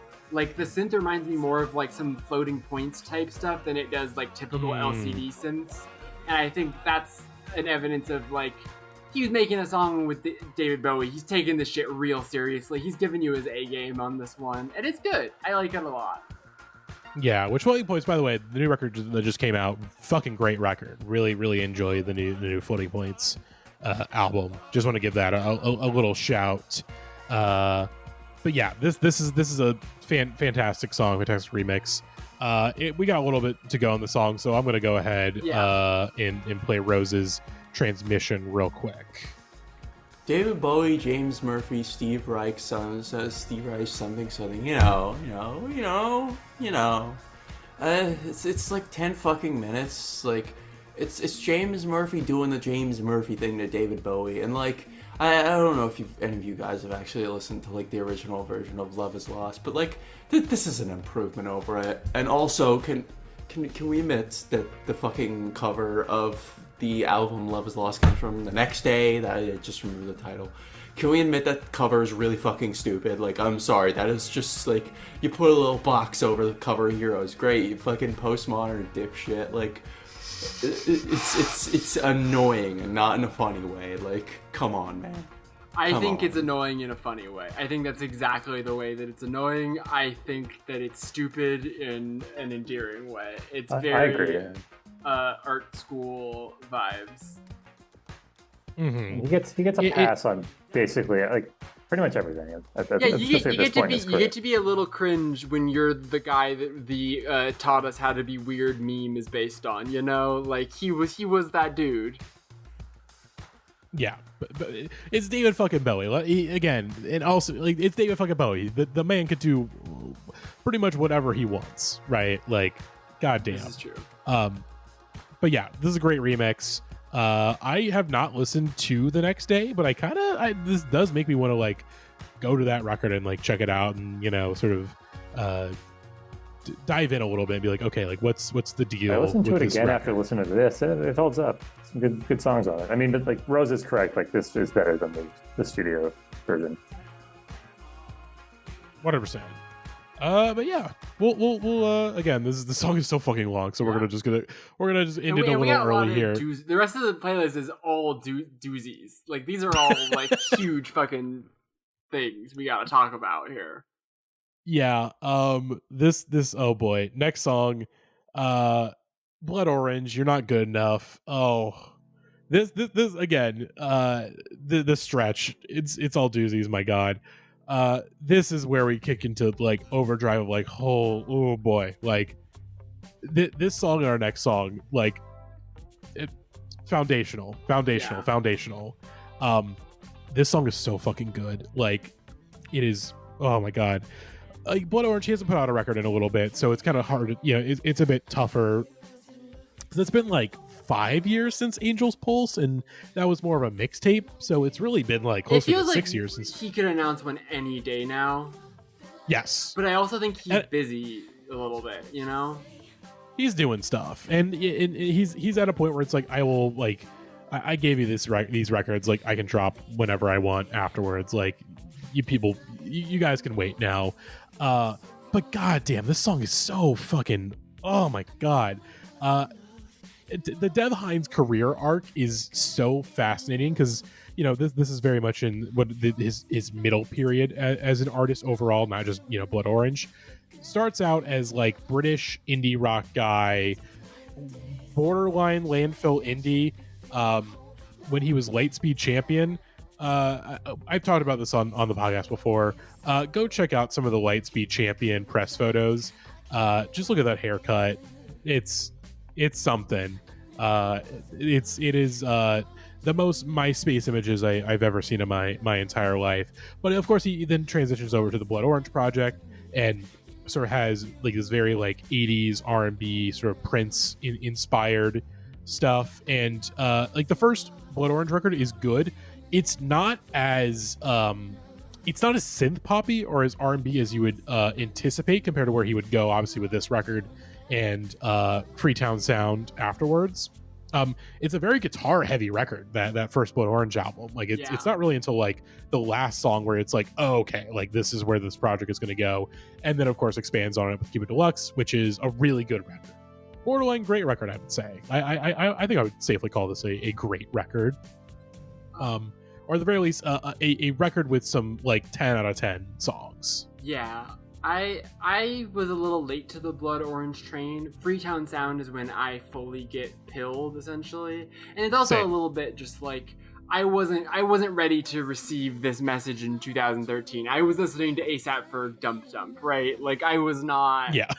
I was not ready for this, but this is, I think, not the most 2013 song because this is a like future, a glimpse into the future that was about to happen. Like the next however many years of pop music, the Blood Orange arc, and I think we're still living in it. Like I both think that we could get a great Blood Orange album any day, and also the rumors are totally non-confirmed, but the two people that are rumored to be working on Lord LP4 are Blood Orange and Jimmy Stack, which is some real, like, she might be cooking again, folks. Folks, we might be back, but, like, I don't want to get too ahead of my skis because we all know what happened with Solar Power. She needs to get some damn genes, etc. I've been looking at Lightspeed Champion press photos, and I hate to say it, but he's dressed like Jay Bigga. of the same era. We said we weren't going to talk about it in this episode, but I couldn't help it. We had to.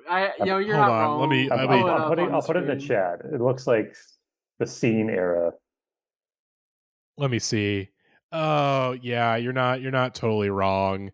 It's a little too twee to be Jay Bigga. It's a little too indie, but like it is. Like Jay Bigga, of course, very MySpace. This is very MySpace in a similar but not quite the same way.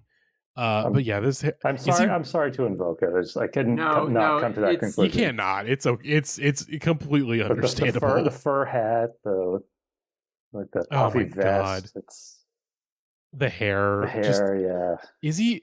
Is this a wig? It looks like a wig. I don't know for sure. Oh God, yeah, no. Oh my God, I think he started Blood Orange for a variety of reasons. I would assume, obviously, just because like the way his musical muse was going was like, hey, I feel like the music I'm starting to make is very different from what I'm making now, so let me do a name change. But also, I'm hoping that this project takes off way more, so people forget that I used to look like this. Sorry to invoke a demon, but oh my God, it's something. But yeah, this song is great. The groove is so fucking good. Oh my God, the groove and I believe the guest, is it Samantha or Bonnie that's the guest vocalist on this track? I'm trying to remember because obviously there's no. The Blood Orange guests are uncredited, so it makes it you gotta look at those features. Yeah, but yeah, fantastic song. Also, while this song is not the most 2013, of course, like it's just this song still holds up way too well, right? Like this song could have come out. Lyric video, if anyone has taken a look at that, I had never seen it before. The entire lyric video is a knee down shot of Blood Orange walking around New York City, and they're with like shiny Doc Marten type like loafer shoes, and there are several moments in the video where Dev Hynes reaches down to adjust his perfectly cuffed jeans, and that is the most 2013 thing that happens all week, in my opinion. I think that's peak right there. Dev Hynes like fixing his exactly perfectly cuffed jeans. Very 2013. Mm-hmm. Yeah. Yeah, it is Samantha or Bonnie, who I believe Dev was dating at the time. But yeah, this is great song, great record. Again, I would just pull up the Blood Orange like Wikipedia page. I was scrolling through it. The most recent things in writing and producing for other artists, there are two sentences. One of them is in 2024, Orange collaborated with Nathy Peluso. And then the other one, shout out to Rihanna. And then the other one is in 2024, Hynes composed music for the Broadway film production of Job. Oh yeah. I read about that. Oh my God. Nathy Peluso. Shouts out to Nathy. I think the only Nathy Peluso fan that I'm aware of, which is Rihanna Cruz. I believe rides for Nathy Peluso. And if I'm wrong, Rihanna, please tell me. But you're not wrong. Oh wow, I forgot about this. Remember that for sure. Queen and Slim. Yeah. In 2019, Hynes composed a score for the film Queen and Slim. Oh God. And of course he did the music for Palo Alto, which is like makes more sense because I think Gia Coppola directed the music video for this song. Being a Coppola child, you're just gifted with perfect music taste. It's just what happens apparently. Pretty much. But Yeah. I think that this song and like bringing it back to the unfounded, they're founded in that, like, I've seen Instagram stories of them hanging out within the last year in what look like studio music recording session type selfies together. But Jimmy Stack and Blood Orange, I don't think I had ever actually made that connection until they were both rumored to be working on that next record. But like, if you listen to any of the Jimmy Stack stuff that comes after this song is released, you can really tell that Jimmy Stack is very influenced by the Blood Orange guitar tone. It's a real similar sort of deal. And it didn't really show up on any of his music pre like 2016, 2015-ish. And so, not to accuse Jimmy of swag jacking, I think Jimmy has his own sound, but it's like a cousin of the Blood Orange sound, I would say. For sure. Also, don't realize he did the music for Master Gardener, the Paul Schrader movie. Oh, really? This man's cashing checks. If you read the Wikipedia of like the first part of the Wikipedia page, he has written and collaborated with. Then here's the list: Tinashe, Solange, Conan Mockinson, Taishi, Sky Ferreira, FK Twigs, Britney Spears, Haim, Caroline Polachek, Florence and the Machine, Carly Rae Jepsen, The Chemical Brothers, Kylie Minogue, A$AP Rocky, Mac Miller, Blondie, Jasmine Sullivan, Sugar Babes, Turnstile, Mariah Carey. This man is booked and busy. He is cashing. Oh, there's a name checks. missing from that list, Jackie. There's a very relevant name missing from that What list. do you think's missing? Oh, Diddy. well, yeah. Yeah. Go ahead and check the Because Diddy's on that record in 2018, which is like it's like again, again. Here's like it's beyond the crimes of Diddy that are obviously in the news right now.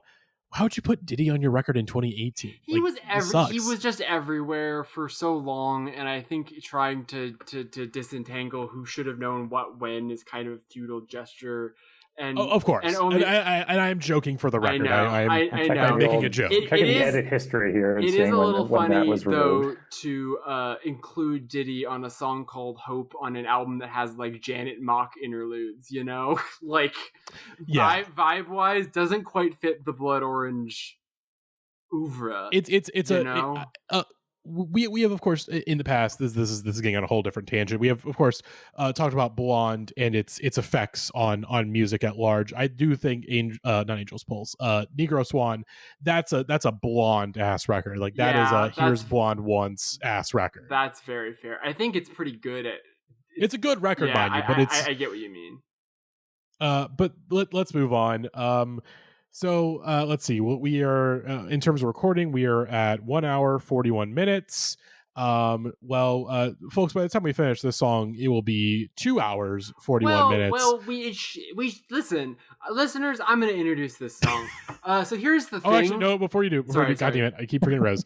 So Rose, so sorry. We keep again. You got me going, Matty. I needed to cut you off, but we'll get to Rose first. We're going to get to Rose first.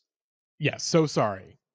Listen, all I'm saying is if you just think about this melody long enough and you listen, you know what I hear fucking humming in the background? Girls like you going around with guys like me. Like it's just that fucking Maroon 5 song. Wrong. You can't tell me that Maroon 5 song is not like buried there somewhere. You could just slip Adam Levine's voice in, it would fit it perfectly.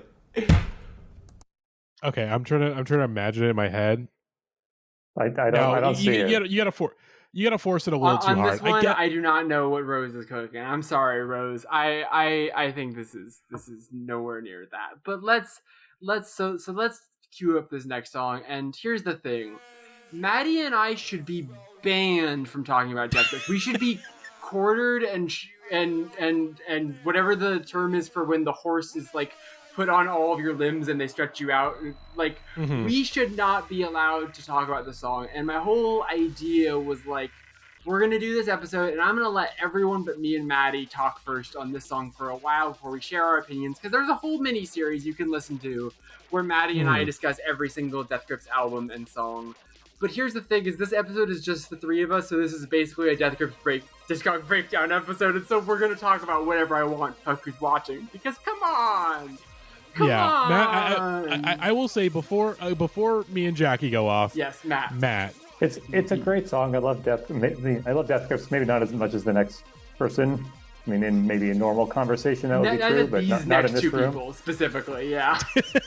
in this playlist, it's kind of funny. Like it's cutting against these like two very smooth songs, and you get this very long interlude of MC Ride like doing like poison damage in a video game sounds. Yeah. That's so accurate. It's Death Grips. Like, by the way, speaking of video game sounds, are we gonna get to that later with the burial song? But again, once again, I'm teasing that too much. Yes, but let's let Rose. Let's hear Rose's interlude. Their transmission on this track, really quick, while we listen to MC Ride do take health damage. Oh, Death Grips. Yeah, those guys. I do not expend any active thought to this band these days, and it's not their fault. I just feel like we have moved past the time for Death Grips, and I can already hear Matty and Jackie like screaming from the rafters about it. Okay, like just it's fine, but like Government Plates, their best album, right? We can all agree on this now. Like we can all come to a solid conclusion that this was their peak, and it's probably because they embraced the just really ridiculous electronic sounds, like the sort of manipulation of voice and sound colliding together in a way that feels very, I don't know, outside of this era, rather than being like, you know, like all the other projects where I feel like every Death Grips record is kind of bonded to the time it came out a little bit. Like you do feel like, yeah, and The Money Store is a very 2012 album. It's fine. It's good. I'm getting real tired of these songs being over like 5 minutes though, dog. I'm not gonna lie. Like, I know there's only been like 2 songs, but like all of these feel like 20 minutes, and it's probably because I am sick and very tired. So please ignore me. Yeah, I wish I'm going to do that, Rose, because what are you talking? The song's great. What are you talking about? This is amazing. What fuck? Okay. All right. Let me calm down. Okay. You did fall right into it. I was like about to be like, I'm normal, but then I let you do exactly what Rose said. Yeah, no, I'll take the bait on that one. Okay, let's discuss some more of the points. Government Plates is the best Death Grips album. Yes. It is. I don't. For me, it is not. But here's the thing: I want it to be so bad. I want to say that so bad because there will be times where I do listen to this record, and I'm like, "Fuck, is this the best Death Grips album?" I can't fully bring myself over the edge, but then you do hear songs like this and Anne Bonny, and you think, the super stupid long song title one, the intro of this album, and like Big House and Birds, and you're like, fuck, they're cooking so hard on this record. Like the cook, who let them cook? Who let them cook to this degree? I can't go over the edge because I do think like, yeah, no, the middle of the record, like it's not as strong. Like obviously I'm a Redacted on the Moon truther, and you know like Money Store and No Flat. Well. See, that's exactly I'm trying to remember where I have my Death Grips rankings. That's the thing, though. That's why I am a Government Plates person, is because the best part of Government Plates is the middle. This is Violence Now and Feels Like a Wheel are like actually, and Big House, very underrated. I'm Overflow, very underrated. Bootleg, Don't Need Your Help. Like, I really like the middle of this record and think it's underrated because I think at the time, obviously, it's still great. Like, the reaction it's still great, to this record from Death Grips fans was like, why is MC Ride not consistently rapping over all of these songs the way he was on previous records? And because their teeny puny brains were not ready to comprehend that, like, he is all over this record. That's the thing. Oh yeah, there is no song that his voice is not all over. It's just sometimes he's a sample. He's not the vocalist. Yeah, like, and this song in particular, like. I didn't realize it until I'm like, oh yeah, no, like this is where Zach Hill finds the E drum kit, and it was like, this sounds amazing. What if I just did like a whole record, you know, where I really abuse the shit out of this E drum kit. That's why for me this is the best. It's a similar calculation to how I feel about like Radiohead in Rainbows, where it's like, it works really well as its own thing. It doesn't feel like a greatest hits album of other Radiohead albums. It's like a very clear, like, this is them doing this, but also at the same time, kind of touches everything I like about the other, because like, there are times when Money Store has been my favorite. there's part of me that, like, if you combine the best parts of Powers That Be, that kind of adds up to, like, the most impressive thing I think they've ever done. But, like, almost everything they do is contained within this one record that is 35 minutes. And that's really fucking cool. And it also doesn't sound like any other record they've ever made at the same time.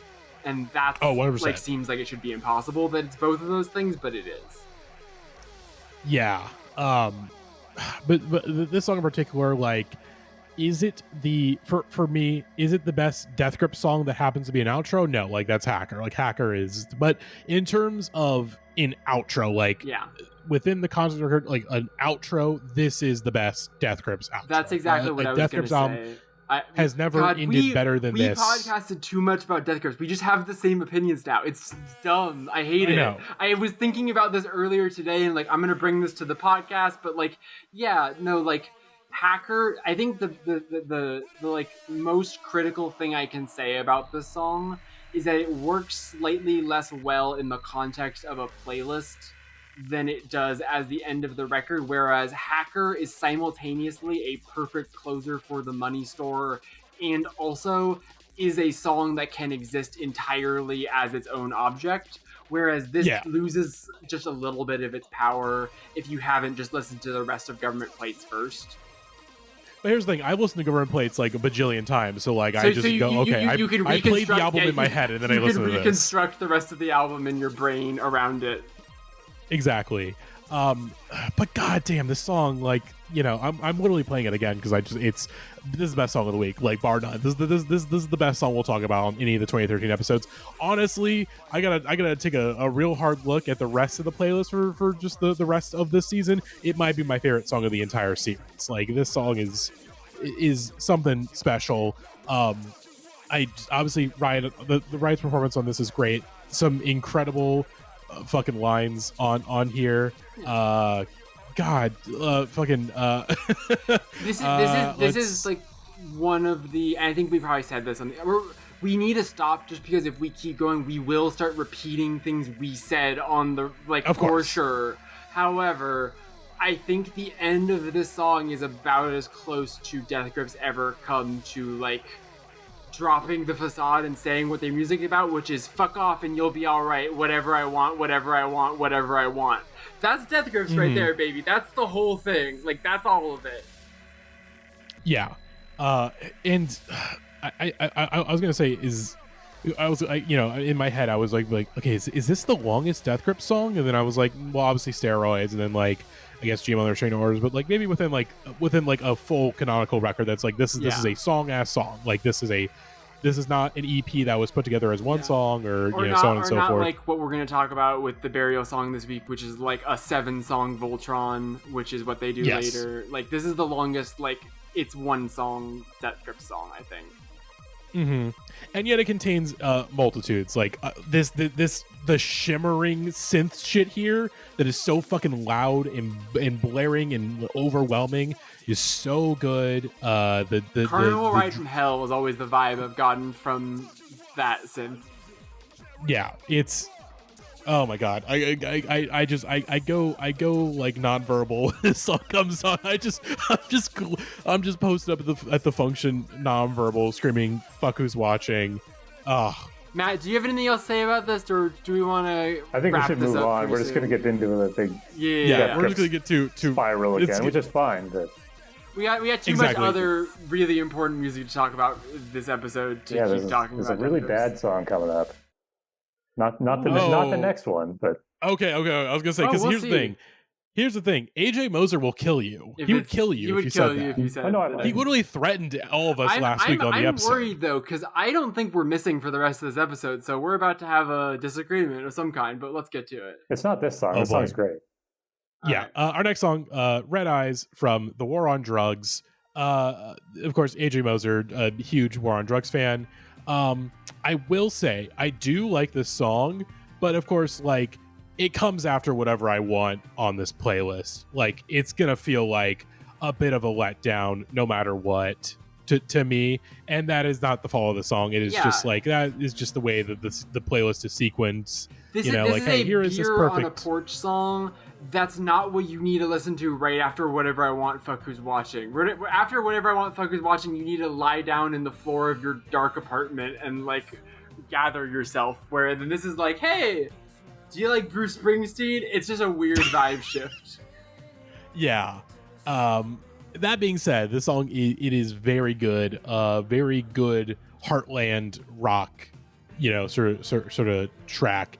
And it is the song that, like, this record obviously is for the War on Drugs, the big breakthrough record for him. It's kind of the one where the pieces kind of all come together of what makes up the War on Drugs sound. And, he's gone on to be one of the surprisingly biggest names in indie rock right now. Like, like a guy that is, obviously right now we're looking at the streams, 1.9 monthly listeners, tours really well. Like, just, what's Mr. Drugs? You just put out a live album that I've heard is good, but whatever. I'm trying to remember who is Mr. War on Drugs? Who is? I mean, Adam. Oh, Adam Grandis. I thought you were saying like who's Mr. War on Drugs. I'm like, it's AJ, Matty. That's who it is.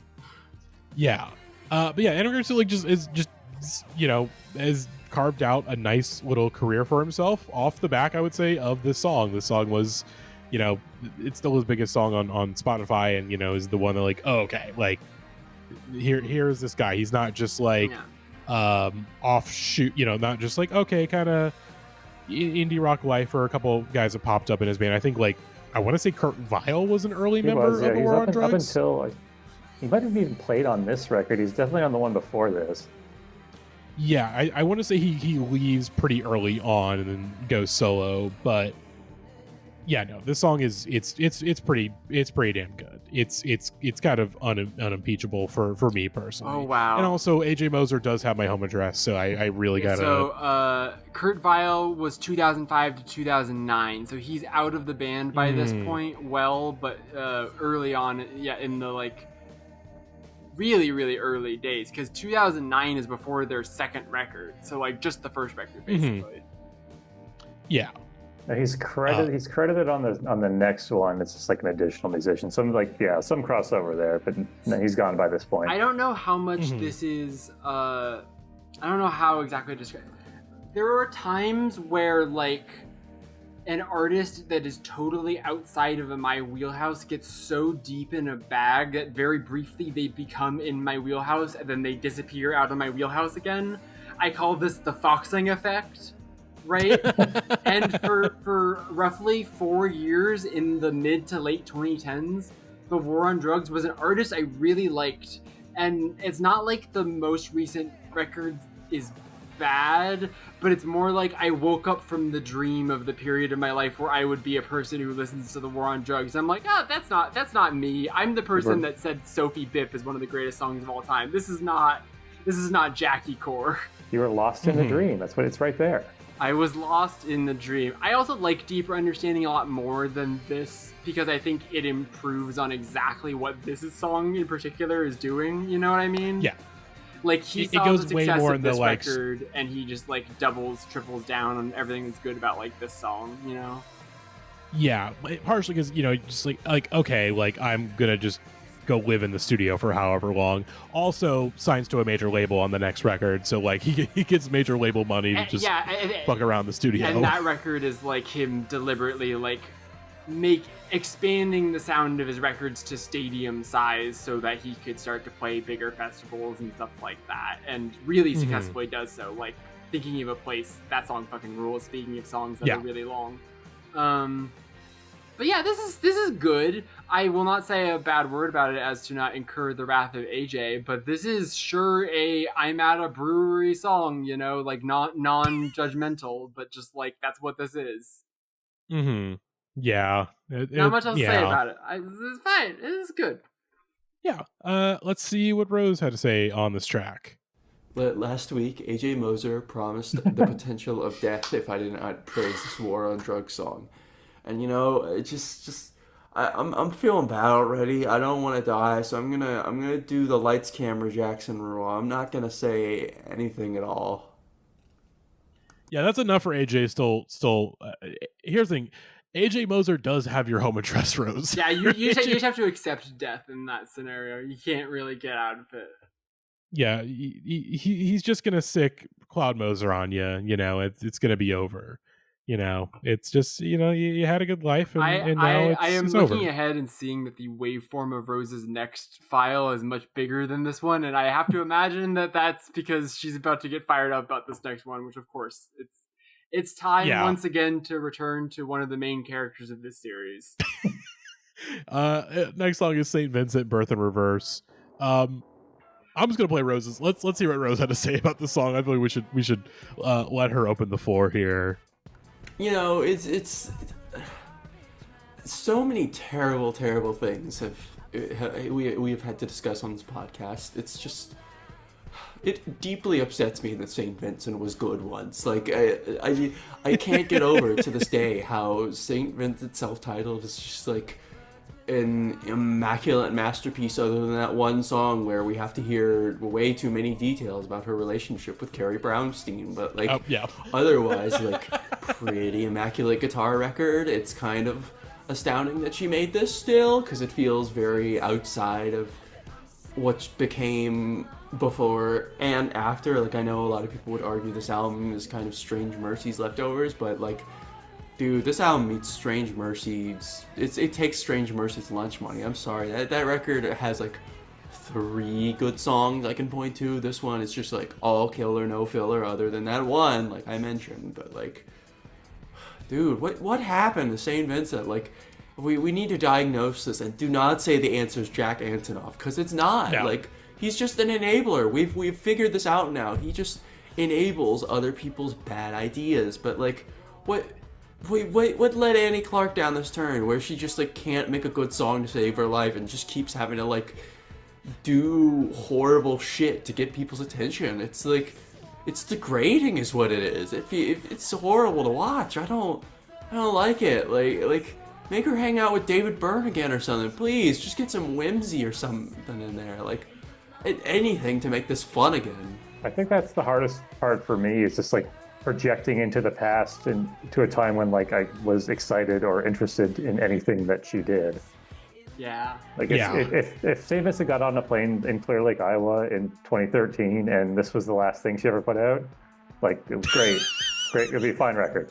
Just, I had to think about everything that's happened since and ruining Slater Kidding. It is truly wild to think about actually how different her reputation would be if the Flying Lotus joke that we love to make about, like, Flying Lotus hasn't ruined his reputation, he's just disappeared. If you could, like, if you could mind wipe everything post this album in people's brains and then, like, tell them that she died, would we think she's, like, one of the artists of her generation? Probably, right? Yeah. Yeah, I think so. Yeah, and I will say with Rose, she's like, you know, how do we diagnose this? Easy. Like what happened? I know what you're saying, Matty. I know what disease you're about to diagnose her with. All right, Jackie, in 3, 2, 1. Money makes you stupid. Money makes you stupid disease. It is many such cases. So literally so many cases. Honestly, not undefeated, but so close to undefeated that it might as well be. It's like the New England Patriots. It's whatever. It's like, yeah. Money makes you stupid, never loses. Eventually, if you make enough money, it will defeat you. Pretty much. Everyone has a different point where money makes them stupid. Some people are able to get very rich and not be stupid. Rare, but then eventually there's a level that person could get to rich-wise where they would all of a sudden become very stupid.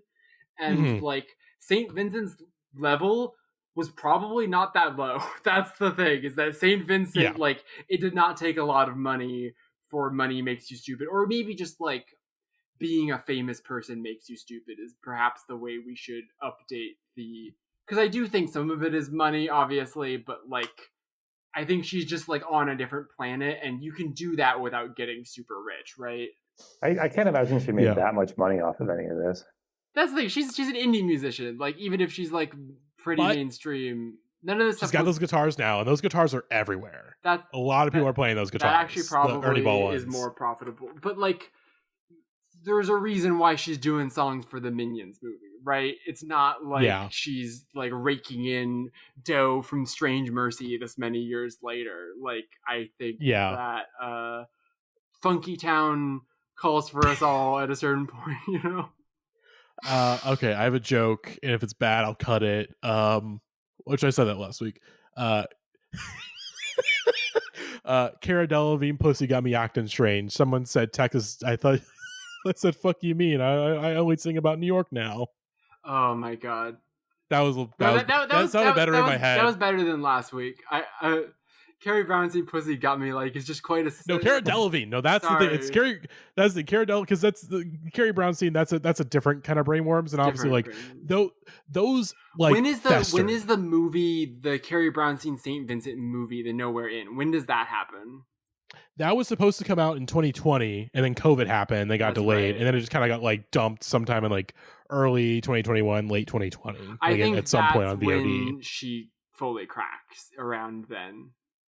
Because then, Daddy's Home is not that long after. We've debated mass seduction many, many times on this podcast and how we feel about that and how other people feel about it. But like pre-Daddy's Home, Nowhere Inn into Daddy's Home is where it truly goes off the fucking rails.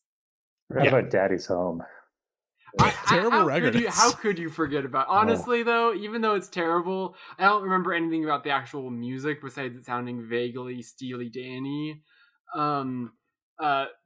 Daddy's Home, and then the subsequent Pitchfork Daddy's Home performance in which she evoked 9/11. Hall of Fame stuff.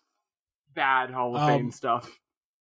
But on this song, because of course, along with Rose, I'm also the big, I was song, a huge Birth in Reverse. For the reverse, I of course at this time was a huge, well, not this time because I did get, so St. Vincent, very important artist for me, at least at this time, because one of the first, like when I first started posting on Indie Heads, one of the records I got into was the St. Vincent self-titled record, which is a great record. I think it's an amazing record. The Strange Mercy Leftovers, that feels like bullshit because I think this record is better than Strange Mercy. I think Strange Mercy is a tad overrated in my opinion. It's nowhere near as good as Actor, and it's not quite as good as the self-titled album. But what this record has is, the guitar shit goes fucking crazy on this record. It is the one time where she sort of has a conceptual record in mind. It's not a total concept album, but it's like, hey, I have this look in mind for this record. Of course, the crazy ass hairdo that she has, the extremely like bleached out, like white hair, weird mad cut, scientist vibes. Mad scientist vibes, and it's all over the record. But then also it's just, like preacher sort of, cult leader, very cult leader, very robes going on. I would say this is the St. Vincent song, right? Like if you're trying to sum up her as a songwriter, her guitar tone, how she broke out, like this has everything. I think this has all the to use an expression from the most recent Blank Check episode that's going to live with me forever. Jamie Loftus talks about how Blue Velvet has all of the David Lynch chopped ingredients. It's got like red lips, and it's got Kyle MacLachlan and Laura Dern and suburban. This, like, every single thing that is in the David Lynch oeuvre is contained within that, and it's like this has all of the St. Vincent chopped ingredients. Yeah, I would. I would say yes, because like I'm like, okay, like what does her records look like after this? And it's like, Birth in Reverse, like it's because obviously, like, for me, like I want to say like, oh, it's maybe like Cheerleader or Cruel, but I'm like, no, those records, like those songs are great, of course. This is where at a time, this is the brief, like, fleeting second that the public's interest in St. Vincent and St. Vincent being good, like, actually coalesced enough for her to really generate the hype that fueled the rest of her career. And then never since have those things crossed. Like, she was good and people were underappreciating her, and she was briefly good in the spotlight, and then the spotlight. That's why I think it's more like being famous makes you stupid, right? Like, but Money Makes You Stupid is just, it's funnier. It rolls off the tongue a little bit better. We have to pay credit to Black Dresses, who, of course, immortalized it in their song "Money Makes You Stupid." But this is a great song. Guitar tones go crazy on this. It's a pretty perfect song. But Let's move on to our next track. Jackie, you specifically fought to have this song on the series. This is I would say it wouldn't be the one of the two tracks I would pick from Rival Dealer, but Rival Dealer is basically like one 30-minute album split into two like super long tracks. And I would say Rival Dealer is the best thing Burial has made since Untrue, period. So I think this is really worthy of talking about. This is, of course, Burial's Come Down to Us. And as we're talking about this, Matty, I want you to pull up the Who Sampled page for Come Down to Us, because this is the hardest in the paint he has ever gone sampling wise. And I'm not going to break down every sample on this record to just like copy Bauer's flow, but like I am going to break down what I would say songs. Jesus Christ. I am going to break down what I'm going to say are the 5 or 6 most crucial samples from this record, and I might have you play some snippets of some of these here, but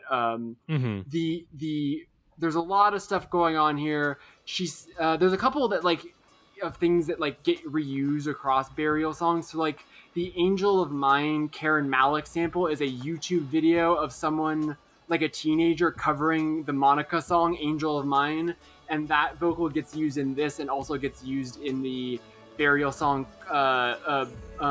what's it called, Boy Sent From Above, that just came out this year. So like he's still like repurposing samples, and there are certain like video games and anime movies that he loves to sample sound effects from. Those are all over here, but like the real core like holy shit what the fuck samples on this song are there's the fucking Michael Jackson sample, which is like one of the first vocal that you hear on this song. That's actually, I think that you're hearing right now. This is Michael Jackson, You Are Not Alone, I believe slowed down a lot. And then later in this, you get a fucking Pink sample, which is insane. I'm gonna have you play the side-by-side of that one. That's one that you like actually need to hear what he did to it. And then the wildest one that I completely fucking forgot about is that this song ends with a Lana Wachowski speech. Like, what? Oh my god. That was the one I remembered from this. Like, I had forgotten about that. There's also like interviews with a NASA scientist above the Earth. There's also a Chris Brown sample, unfortunately, as I mentioned earlier. And then there was one more that, like... Oh, yeah, and then there's one that I'm just going to... StarCraft 2 Kerrigan, which when you hear it, it's like, oh, yeah, it's the, like, Don't Be Afraid, like, spooky vocals. The thing about all the vocal samples is that, like, as you listen to the sample sources, you can always tell that the thing that, like, he really latches onto is not just like the phrase, but also like the quality of the audio, like the weird vocal effects that are on the StarCraft dialogue, or like the shitty microphone that's used for the interview with the NASA person that makes it seem like it's a radio broadcast. Like, he's really so good. He's just like the goat of texture and understanding how the texture of something can be recontextualized and makes things that are like truly special. But Matty, I want to do this real quick. Can you pause the song? I want to show you. I want to blow people's minds real quick. So we've been listening to a sample. Can you pull up YouTube Missing Your Love LAW? Yes. Missing Your Love LAW? Yeah. Oh. Love LAW, and it should pop up as one of the top ones as just like a disc type artwork. It's a there's internet's being stupid. There are two connections between maybe try googling it or pulling it up on the Who Sampled, my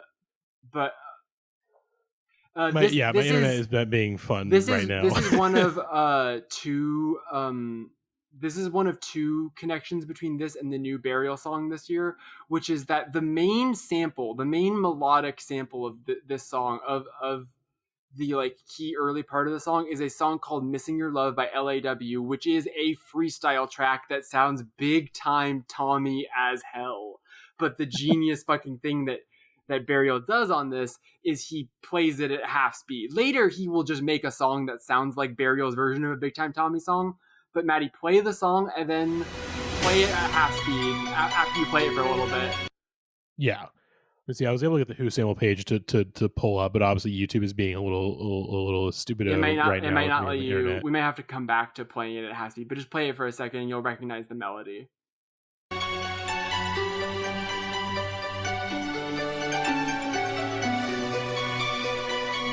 Okay, I think I definitely I definitely hear it. The thing that blew my mind is that when you go to YouTube and just hit the like half speed button, that's exactly it's exactly what the sample sounds like. It's just like that. That's literally all he did. Is he just did this half speed. There you go, baby. Listen to those digital artifacts. Sounds beautiful, doesn't it? Yeah, god damn.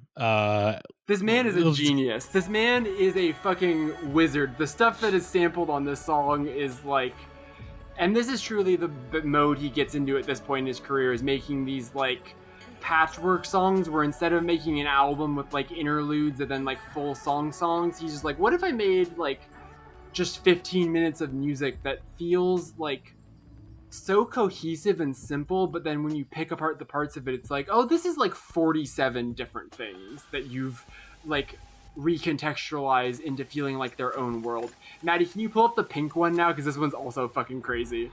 Yeah, I'm curious about this one. Play the pink vocal first. The sample appears at. Mm-hmm. And then play the burial one. 1 second while this website decides to load. Yeah, Who sampled is fighting against this right now. Don't be a sample cop, but this is the rare time I indulge this behavior because I think this song is worthy of it. Like, there's so much going on here, dog. I mean, and also I'm a Dean Blunt fan, and that man loves an uncleared sample. He loves a very obvious. If it's so quiet and sample. Fucked up and weird in the mix, they're not gonna sue you for it. It's fine. Mm-hmm.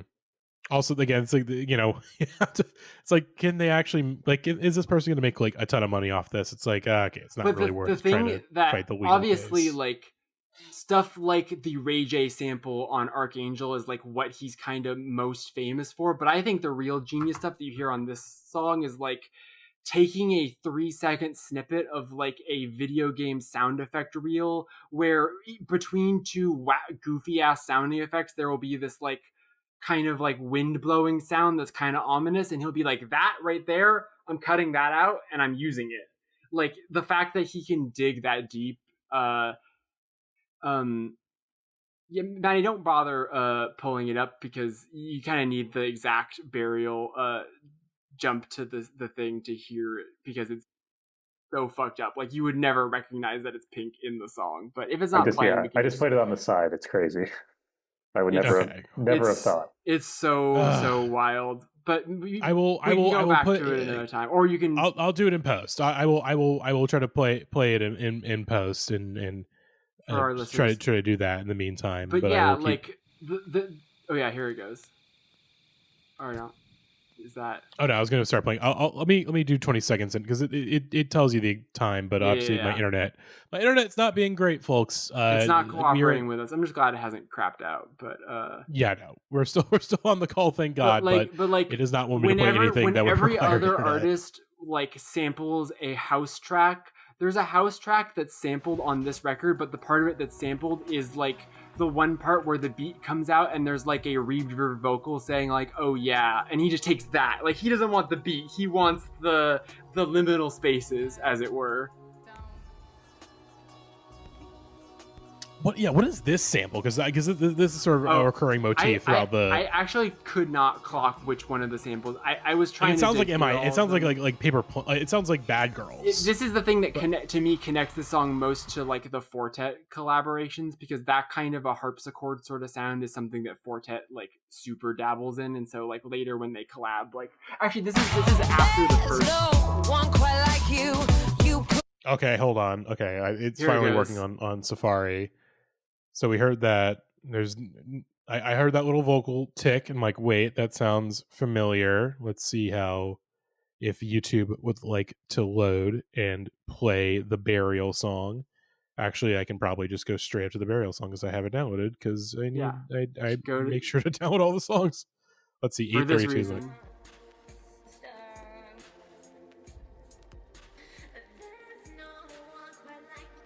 oh my god, what the fuck? Oh my He god, slows that's it crazy. down so much that it sounds like an AI voice. It has the like weird, like uncanny, and that's why AI is bad, because Burial was already doing that uncanny shit just on his own better. Just slow a God. Pink song down until you can't recognize what it is anymore, and then that's music, baby. That's real fucking music right there. Okay, I'm gonna invoke a name. That take your shot. Get your shot glasses ready. Okay, folks, get them out. Get them out. Todd Ready. in the Put your favorite shadows. liquor Todd in there. in No, the actually, it's not Todd in the shadows. show. Oh, damn it. It's not Todd in the shows. It's the other. It's Dean Blunt. I've been listening to his track. His track is Baby Father called Cypher a lot recently. It's a song that's really unlocked itself to me in the past like month or so. I don't like the track a lot at first, but I hear a lot of that track in this. I would actually recommend Jackie. I would recommend checking out that song. It is very much like I would say. Listening to this is Dean Blunt's take on like a song, like a Burial song like this that has a lot of like cycles and sort of goes through and sort of like unique sampling, stuff like that, like samples that sound like so obvious or like it sounds like simultaneously obvious but also You can't like place them because they're all lapping on top of each other. Yeah. exactly like he just plays an entire Cardi B song backwards Flooding and it the like zone works with samples just like all over it. Yeah, I totally get what you mean. I will say though that like I love this song because it's very unique in the Burial discography. The first half of Rival Dealer is basically Burial being like, if I wanted to, I could make the craziest fucking rave music you've ever heard, and I kind of don't bother, but let me just dabble, and drops 10 minutes of the greatest shit you've ever heard in your life. It's like, I love this whole EP. I love Hiders, the interlude sort of track in the middle, but Rival Dealer is like, that's real Burial just flexing on people. This was the face reveal too, right? This EP? No, he's been there was a long time where there was exactly one press photo, and then around the release of Anti-Dawn is when the second Burial press photo dropped. Okay, yeah, I thought it was second this Burial one, like press photo this has hit photo the we're looking tower. at here, yeah. Yes, there's the one where he's got the cheekbone. That's the famous one. That was the one that for the longest time was the only confirmed real picture of Burial. And now his new press photo is his Spotify artist picture, which is a picture of him wearing a mask and a hat and a jacket with a hood over it, standing outside in the snow doing a "what are you gonna do" stance. It's really funny. I think it's so funny that that's his second press photo. Yeah. Oh God. But yeah, this is Matty, I was wondering, what is your experience with Burial generally, Matty and Matt, and what did you think of this? Is this like a first Burial experience, or have you dabbled? I'll say like when Untrue came out, like that's when I first like got into them. Like speaking of like very like specific video game samples, there's a sample in I think it's in. It might be in, I can't remember what song it's in, but it's a sample of a shell dropping in Metal Gear Solid 2. Yeah. And he sampled like a piece of the like opening cinematic of that game. So that like I was a big Metal Gear guy, so that drew me in. And I mean, he's great. When this came out, like I was all over it. Like very few misses. I am still like I would say I've not done the full Jesus Christ, Burial deep dive. Of course I've listened to Untrue. I know I think I listened to that record because one of my first interactions with Lily is when Lily did a for your consideration review on Indie Heads for Untrue, because I think at the time it was not on the essentials list. So that's how I come across Burial for the first time, and like you hear fucking Archangel and it changes your life completely. Like that song is just really incredible. But I've not really dove that deep into the Burial discog. Otherwise, like I probably do need to listen to like some of the EPs and stuff. Like obviously I probably should listen to this entire Rival Dealer EP. I probably should check out the Kindred EP, and like he's got a lot of stuff. Singles. Yeah. There's this compilation called Tunes 2011 that's right. 2019. It's a little it's a little sacrilegious to listen to it in that form because these are just all of the EPs stapled together, and the EPs are like so distinct. It is not at all arbitrary which songs are on which EPs with which other songs. Like every EP, like Truant and Rough Sleeper are on the same EP, and Rival Dealer and Come Down to Us are on the same EP because they are like two halves of a coin. Like every time he's doing something specific, and so I do recommend that you like listen to them as EPs, but also they're just in order on the record. So if you just want to listen to the records, it's not illegal, you know, you can just do that. But yeah, that has basically all of the best non-collab burial music of the last decade or so, not including the stuff that he's released since 2019, which is also all pretty good. I really like the songs he's dropped this year. Boy Sent From Above is great. Big Time Tommy vibes. I thought Phone Glow, Eyes Go Blank, also pretty good. Nova Moth is really good. I like that one a lot. Nova Moth, yeah, that's peak. That's the that one actually came out around this time. Like that only went on to streaming services in 2022, but Nova Moth was like the original Burial Fortet collab and is, in my opinion, like just like maybe the peak of electronic music. It's pretty up there. It's pretty great. But yeah, shout out to Burial. Never misses. Great discography. This is to me like very indicative of the Burial 2010s experience. It's a little more experimental. It's a little more ambient. It's a little more wandering, but it's also taking everything that was so great about Untrue and like taking it to its logical conclusion in really exciting ways until eventually he makes Anti-Dawn and is just like, okay, fine, I'm an ambient artist. Are you happy? But yeah, let's hear what Rose thought of this track in particular. This is the Burial thing? Come on. Oh. Harsh, I but just fair. watched Jackie. I just watched Jackie's heart sing. Fair, honestly. Like, if it was another if this was like Rival Dealer and she had said that, I might have gotten mad. But I look, this song is 13 minutes. I get it. I understand. And when you're sick like Rose, it's like, okay, I can't. I think it's too much. I think the thing that I love about this song is that it kind of goes on forever in this weird like the end of the song where it gets very like 80s reminds me of like Forever Young vibes. It feels like this haunted memory of like a high school dance or something like that. And so there's something like cool about how it just sort of drags on, and it's also the end of the EP, so like that's why it's like that. But like, yeah, I get it, you know.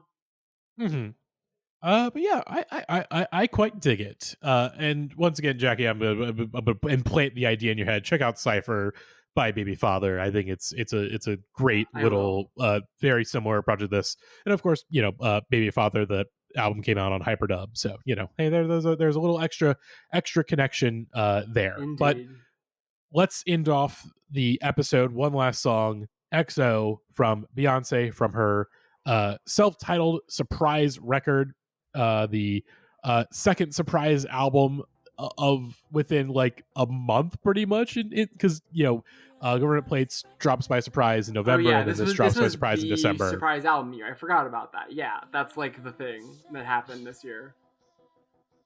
And this is where, when we consider the Beyonce Imperial period, that I would still say we're pretty much in at this point. Maybe things have died. Like I think Cowboy Carter is kind of Cowboy Carter. I think people are like, okay, all right, this one didn't fully work, but this is where it begins, where like Beyonce goes from pop star to like from you know, mainstream pop star to one of our most respected artists working today in terms of just like she goes from pop star to deity, essentially. Yes. From this to four is I assume this is the one you don't like, Matt, because you were hinting at that. It was Saint Vincent, but I mean this is fine. It's a replacement level Beyonce song. Oh, I'm glad it's Saint Vincent then, because I really, really like this. I don't know. Maybe I'm just in a weird emotional place right now. Entirely, possibly part of it. I thought this was way better than I remembered it being, like, by a lot, and is a kind of pop song Beyonce usually is not good at. like Mm-hmm. it's so like ethereal, but also like it feels, there's something about this that feels like it should be very like dated or mainstream, but it just like, I think this is just a tune. Ryan Tedder and The Dream wrote this one, and I think they kind of just knocked it out of the park. I think this is just like a really damn good pop song. I think the thing that has aged poorly about it is the music video, which of course is directed by Terry Richardson. Ew, God. I didn't know that. If you watch the music Yikes. video, it super tracks, because if this music video Is it the one where she's at like the carnival? Yep. Yeah. Okay. You that can makes sense. tell that the Tumblr has been around for a little bit of time by the EXO video, right? Like, the EXO video is very post-American Apparel. It's shot by fucking Terry Richardson. There's lots of, like, pre-bisexual lighting. Like, it is so 2013, but also somehow this song was so good that it, like, didn't grate on me the way that, like, the Vampire Weekend lyric video grated on me last week. I think this is a good-ass song, IMO. I think so. Last week when I was like, okay, like next week has a, next week being this episode this week, yeah, it's kind of hard to determine the worst song of the week. Initially, I was like, it's probably EXO. It's probably my least favorite song this week, and I don't know. Actually, this episode's tough because like I don't think there's any songs here that I dislike. I think I like pretty much every song here to varying degrees. I guess if I have to pick a least favorite, it is this one, but it's still like a really solid pop song of the era. Although for me with this one is like, this is the moment where, at this point, this is the end of 2013. I'm definitely paying attention to Pitchfork. I'm paying attention to critics at large, and the reaction to Beyonce's self-titled and then my own thoughts on the record. Like, there is a dissonance there where I'm like, okay, like what's going on here? Like, why? Like, okay, it's a fine pop record. It's got some really good stuff. Like, there is some fantastic songs on this record. Haunted is fucking incredible. I think that is. I think the whole first 6-track run of this record Yes. is pretty unimpeachable. Yeah. Through to Partition. This and Partition. Oh my god, yeah, Haunted, Partition, great songs. Drunken Love is a very fun pop song. Like that's a very fun song. And again, Wash Jay-Z has once again returned to this episode. This is really the peak of him, just because he gets more washed after this, but he stops doing so much as a result of that. This is like still the period of time where he's becoming washed, but he's being asked to do a lot. So he's just constantly like wandering into rooms and being like, what am I supposed to be doing here? Yeah, it's like, oh, you want me to do this? And this is like, it's like, hey, I'm your wife, Beyonce. Please do a verse on this song about like that is written about us. Like, okay, I'll go ahead. Actually, I believe Future wrote Drunken Love, or at the very least, he was very involved in the making of the song. Wow, that makes sense. Wow. There's a reference track. Let me see if I can find if YouTube wants to work for me. But there is a reference track of Future Drunken Love that sounds kind of incredible. Not to bring up a tangent, Matty, but do you know that Spooky Black has done reference tracks for Future recently? That actually makes sense. I need to listen to Mixtape Pluto. I've heard a lot of good things about that record. I need to listen to it. But that lines up. I need to catch up on this year's Future stuff. I agree. Oh yeah. This beat does kind of make sense as a 2013 Future beat, now that I think about it. Yeah, this is very much... was Pluto the record that he put out before he goes on his mixtape run? Yeah, before he fully locks in. Yeah. I actually disagree with you slightly, just in that this was the one record. This is the, just speaking to this whole St. Vincent like overlap thing. This is the very brief window of time where I am fully bought in on exactly the amount of hype that the media is bought in on this record. I think this album is as good as people think it is, and I think it was so good that then people talked themselves into Lemonade being a masterpiece. See, I see that's where I disagree, because I think Lemonade is for me like the Beyonce album. Like that's the one where it's like, okay, I get it. Like I see that album, what the I critics think, were has talking about. aged like milk. I think that if you're, I haven't listened to it a little bit, so you could be totally I correct think here, but I liked it a lot. outside of the context of the visual film, and outside of the context of us being deeply invested in this idea that there was like a real split in their marriage, I think the record came out in 2016, and Don't Hurt Yourself featuring Jack White, buddy, you can tell. I like that song. That's a pretty good one. I don't know. I like this record a lot at the time. I It's haven't the listened to it only in a little Beyonce bit. album that has Diplo on it, and also for that reason. Okay, yeah, okay. Points are made. Points have. God, what song does he do on that? Is he? I believe. I think it might just be. I think he's on Hold Up. He's. I forget because isn't Sorry also like interpolating something that maybe he worked on? Is what I was thinking. Maybe she's there's another song. Like, there's like a Major Lazer song that she sampled in like 2011. I think Girls Who Runs the World samples very heavily samples of Major Lazer songs. Hold Up. That's what it was. Yes. Because the Hold Up, the hook was written by Ezra Koenig of Vampire Weekend, because I think he and Diplo did like a demo. And you can tell it's one of the most. Yes. And All Night apparently is also a Diplo production. Yeah. Yeah, and also Hold Up, I believe either two, if not all the verses on Hold Up, were written by Father John Misty. I believe he had a hand in writing that song. I think this is also kind of peak CEO songwriter era, right? Like we're not quite at Blonde yet, but we're in between Blonde and My Beautiful Dark Twisted Fantasy, which are like I think like landmark albums of this style, which is basically like someone who is so at the top of pop culture that they could sort of cherry pick this like all-star team roster. Yes. Not even just the people that are featured on it, but the people that are behind the scenes, the samples, the everything about it, you know? Yes.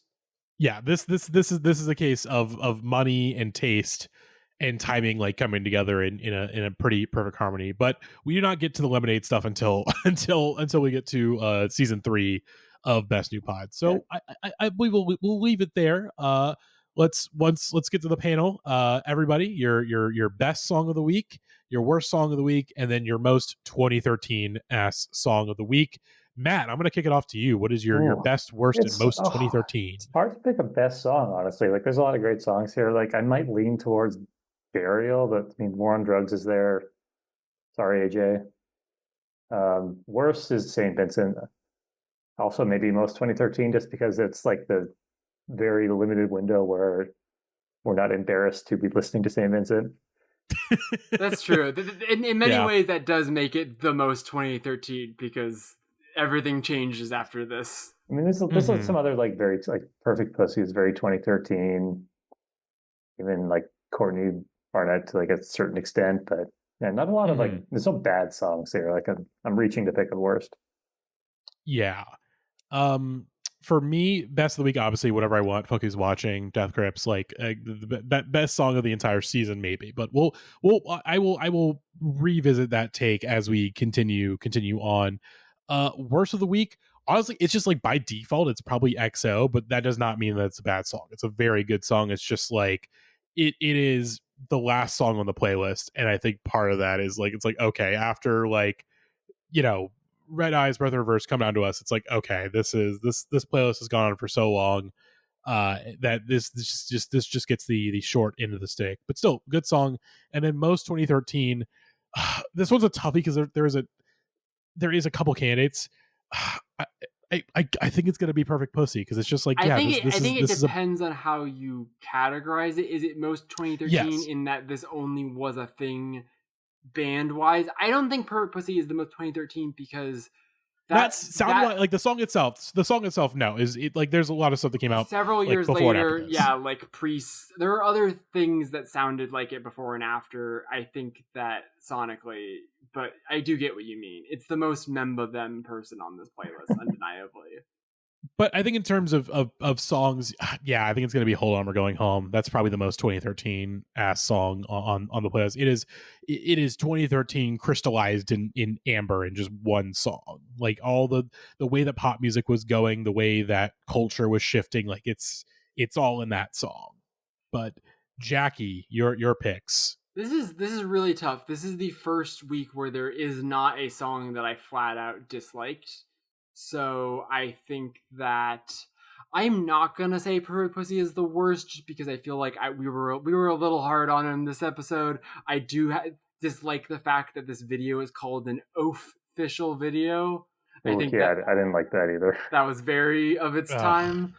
But I think I'm not gonna bag on them. I'm gonna say "Hold On, We're Going Home" is the worst song this week. I've had nice things to say about it, but in pretty good competition, it's the Drake song, and also it's like I think this song opens up a Pandora's box such that even if I don't like dislike it, it has an ominous undertone to me. Now we didn't say it at the beginning, but Drake starting a song with "I've Got My Eyes on You" has a different tonality that it used to have.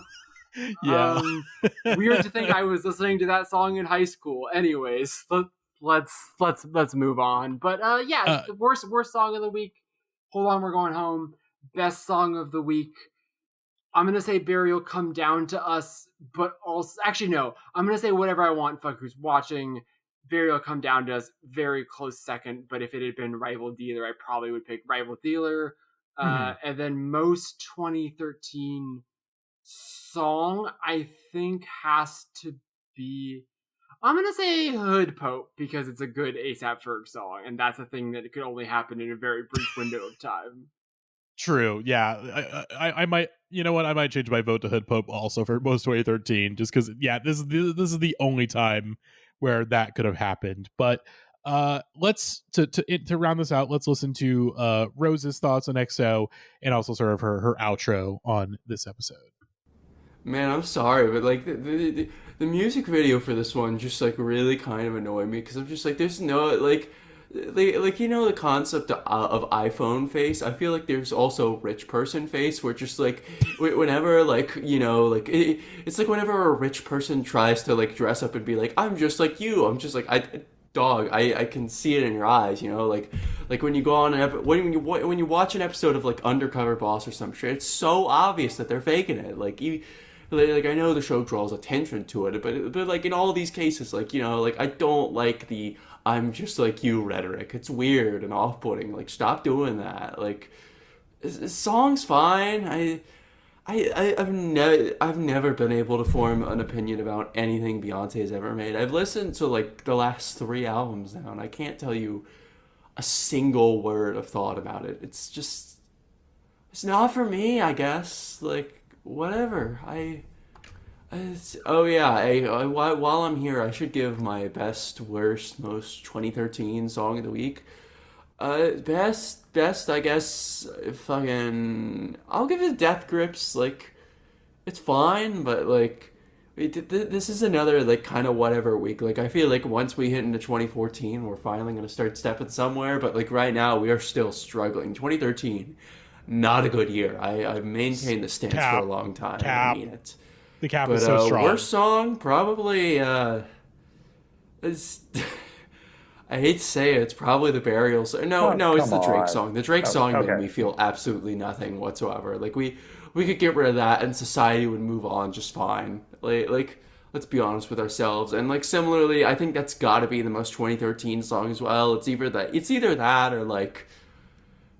Or I guess A$AP Ferg, Hood Pope. It's one of those two. We'll be fine. Just I'll be back next week. Hopefully not sounding like half dead. You know how it is. Sometimes you get the flu. It's great, isn't it? All right. Well, there we are. There's everyone's best, worst, most 2013. Next week, of course, that'll be a bonus episode up on the Patreon feed. If you support us for $5 or more a month, could you subscribe to the Real Ones tier? You'll get all of the bonus episodes for the season of us discussing the cuts of various years, as we doing episodes on 2013 cuts, 2014 cuts, and 2015 cuts. I know we're going to try to do this for 2014 and 2015, and hopefully for 2013, we're going to try to get a poll out there to people on Patreon to sort of decide, some of the songs we should discuss in 2013 cuts. We do have tentative playlists together for those episodes, but they are pretty short ones. Like I think it's only 8 songs. So, hey, maybe help us, round out the playlist for these years. But yeah, that's I think that's it. So if you are not supporting us on Patreon for $5 a month or more, which hey, you should support this podcast. You should support it. It's good stuff. You get in the Discord, you get a lot of good perks. Rent. That's pay my goddamn rent. That's what we're here to do, folks. Pay my rent. We sometimes forget. We think this is a podcast about indie music. We think this is a podcast about Jay Bega. This is a podcast about paying Matty's rent, and that's what we're here to do. Check out the Discord. We've got a whole lineup of freaks that aren't Jay Bega. We got Lights Camera Jackson. We got so many weird guys. Come on in. It sucks. We're finding so many guys, especially because this series is going to lack a lot of guys in our traditional sense. So if you need your fix of guys, come to the Discord, and also come to the Discord to talk about these episodes, because again we're having some very good discussions so far on these playlists and in these episodes of Best New Pod. So for those of us supporting us on Patreon, we'll see you next week for our 2013 cuts. And for those that are cheap and do not want to pay my rent, you fucking bastards. No, please don't. I'm just kidding. We love you. We love all of the listeners. We thank anyone that is listening to this series. Especially if you're listening now, almost 3 hours. If you're listening now, you're a true indie head psycho, and we love you. Yes. We'll be back with the first episode on 2014, the first of 3. I'm looking at this playlist right now, and oh yeah, buddy. Yeah, baby. Oh boy. We are speaking of imperial phases that are about to start. Future Hendrix, baby. He's coming. Yes. God, we talk about there's 2 future songs on the playlist next week. Correctly. Both of them have to be on there. My God. So yeah, that's what's in tune for y'all in 2 weeks, and then 1 week, 2013 cuts. Again, here's the thing. At least with 2010 to 2012, the stuff that we cut was for good reason. There's shit that we cut for these these episodes that I'm like, I feel bad that we had to cut these. There's stuff that isn't even going to make the cuts episodes. That's crazy. Yeah, it's nuts. And of course, if you want, we'll try to get at the very least, we'll try to get a poll up for the 2014 and 2015 cuts episodes. But yeah, that'll do it for this one. We'll see y'all next time. And bye-bye.